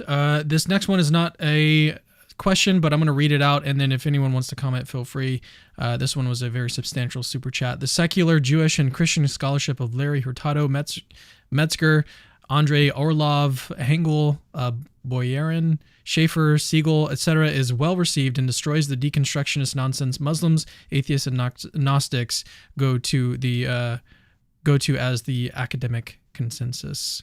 This is more about the 2 powers in heaven, so it's not relevant topic. He's talking about scholarship that talks about the 2 powers in heaven, where you have, because Daniel Boyarin, Larry Hurtado are known for what the early Christians believed and how Jewish views of 2 powers in heaven were deemed heretical later on.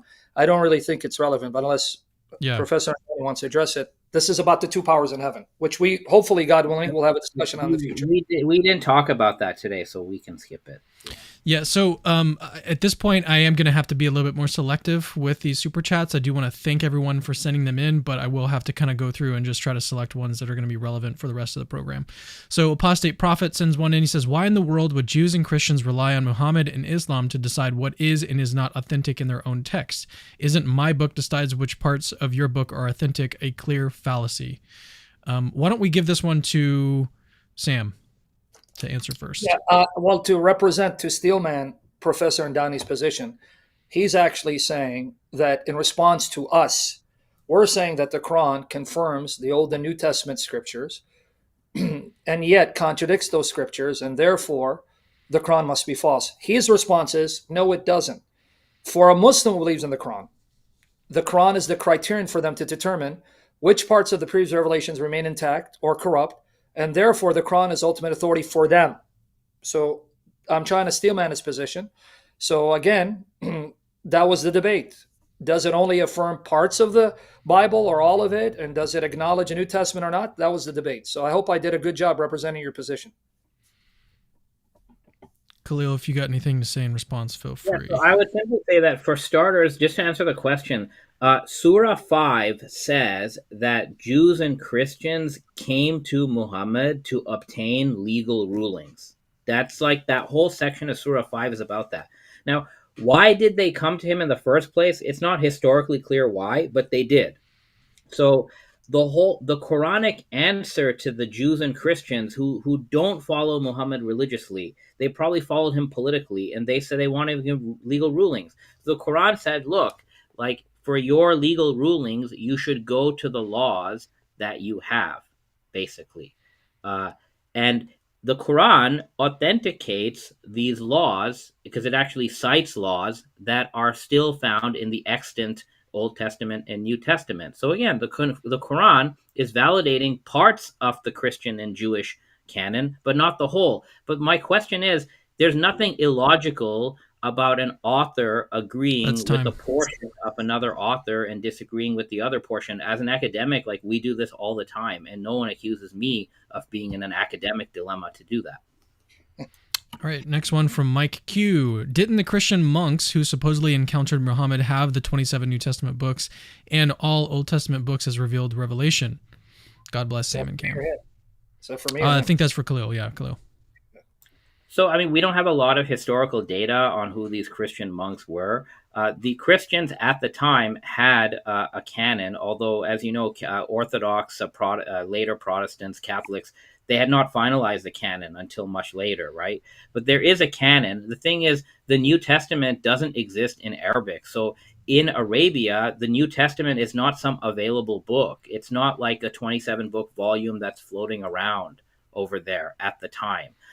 So it's not even included in sort of what Muhammad's immediate audience has with them at the time. What they have is more preaching, sermons, notes, this sort of thing. So yeah, that's just from a historical perspective. But then the Quran itself, although it knows the content of the New Testament, it never comes out and affirms that New Testament. And that's why, to me, there's just not enough data points to argue for premise one of the Islamic dilemma. And once you can't argue for premise one, there is no more Islamic dilemma. And if you could argue a lower premise one, maybe the Quran affirms the four Gospels, then we can have another discussion of, do the four Gospels actually teach the Trinity, which I don't think they do. I don't even think they teach the divinity of Jesus.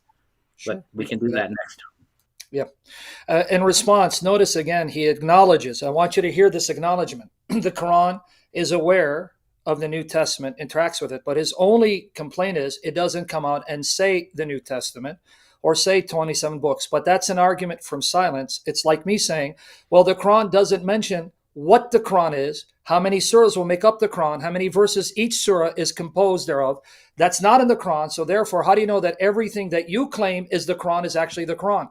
See, that's not a good way of arguing, because we're going by the positive statements. Since he acknowledges they had the New Testament, and since the Quran comes to confirm what is with them and exhorts them to behold what they had, ipso facto, the Quran confirms the New Testament. Game over. Islamic dilemma has been confirmed. We can have a discussion on the Gospels, and I'll show you the Trinity from the Gospels.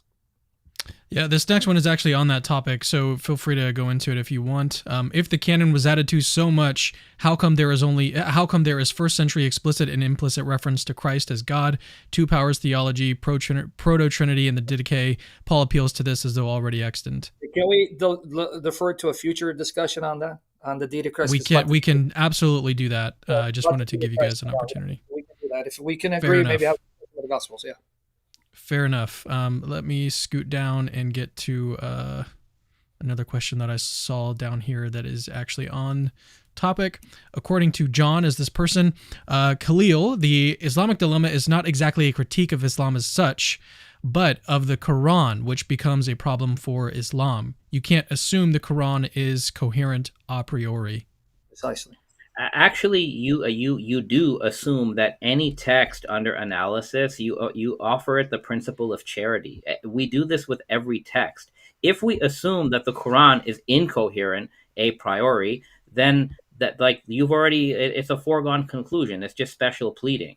So what we have to be open to is we have to be open to the fact that any text is internally coherent. And then we analyze the text and we come up with different possibilities. So some interpretations lead to an internally coherent text. Some interpretations lead to an incoherent text.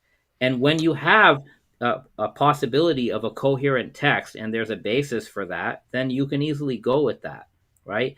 The only way the Islamic dilemma can actually work is if you separate the Quran into different bits, and then you read each bit independent of the other bit. So, as I said, some verses say the Quran confirms what is with them, but another verse says the prophet confirms what God gave the prophets. So that's a specification of what is with them. And then other verses explicitly disconfirm beliefs that are with the Christians. What I do is I read all of this together because they're often part of the same chapter. What Sam does is he reads all of these in isolation and he says bit A of the Quran contradicts bit B of the Quran.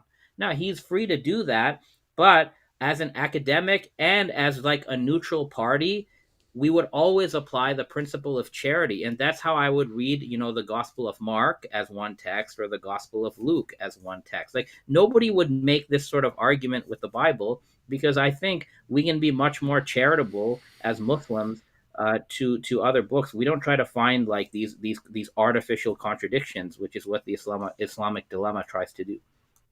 I don't think you're super familiar with contemporary Dawa, Khalil. There's a lot of interesting things out there.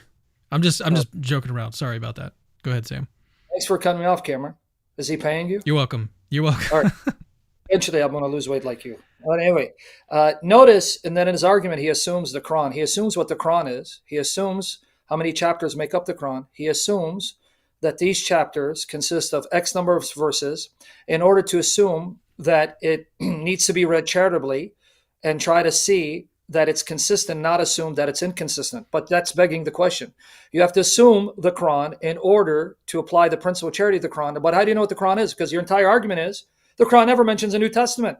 Well, the Quran never mentions what the Quran is. So how do you know this surah is meant to go with these surahs? And I know these verses are actually part of that surah, because if we go with outside sources of the Quran, in fact, one of your arguments is this, that 7:157, though a Meccan surah, was actually added to chapter 7 during the Medinan period. So how do you know these verses are coherent if you just go to the Quran internally? And when you talk about charity, you've been anything but charitable to the New Testament. You assume it's corrupted, it's anonymous, hasn't been perfectly preserved. All right, that's going to do it for us tonight. Unfortunately, we had a lot more super chats that came in, but I think most of them are off topic. Very interesting questions, and I really appreciate you guys sending them in. They do help the ministry, but unfortunately, we just don't have time. We've both got to go. Khalil, I'm sure, probably has other things to do as well. But yeah, I appreciate both of you guys coming. I want to give you guys an opportunity to share any last thoughts if you'd like to. Otherwise, we can just go ahead and close things out. Just give me a thumbs up if you'd like to do some closing statements. Well, I'm just going to say this. Dr. Andani, I apologize if I offended you. I do respect you. You are an academic, and I'm not. And I'm not trying to be humble. I'm not. So it's an honor that you would even engage me, because your field is scholarship. I'm just an intern apologist, and I pray for you. And I love you as a human being, and I pray God's richest blessings on you. If you want to talk about the Gospels in the future, I'm all game. Let's try to do that. Yeah, I'll just say thank you, Cam, for hosting us. Thank you, Sam, for coming on. I thought it was a lot of fun. And despite my disagreements with you, I ask God to bless you and your family. And I ask God to lead all of us into truth, and hopefully on the other side, we can all see each other there, and our differences will be reconciled. So thank you all so much. And I'm happy to sort of do this again sometime.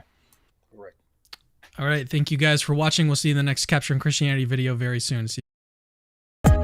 Hey, it's me again. Actually, don't leave yet. I've got something super, super important to tell you. So first of all, you're awesome. Like you just watched a really, really long video just now, and you're still watching it.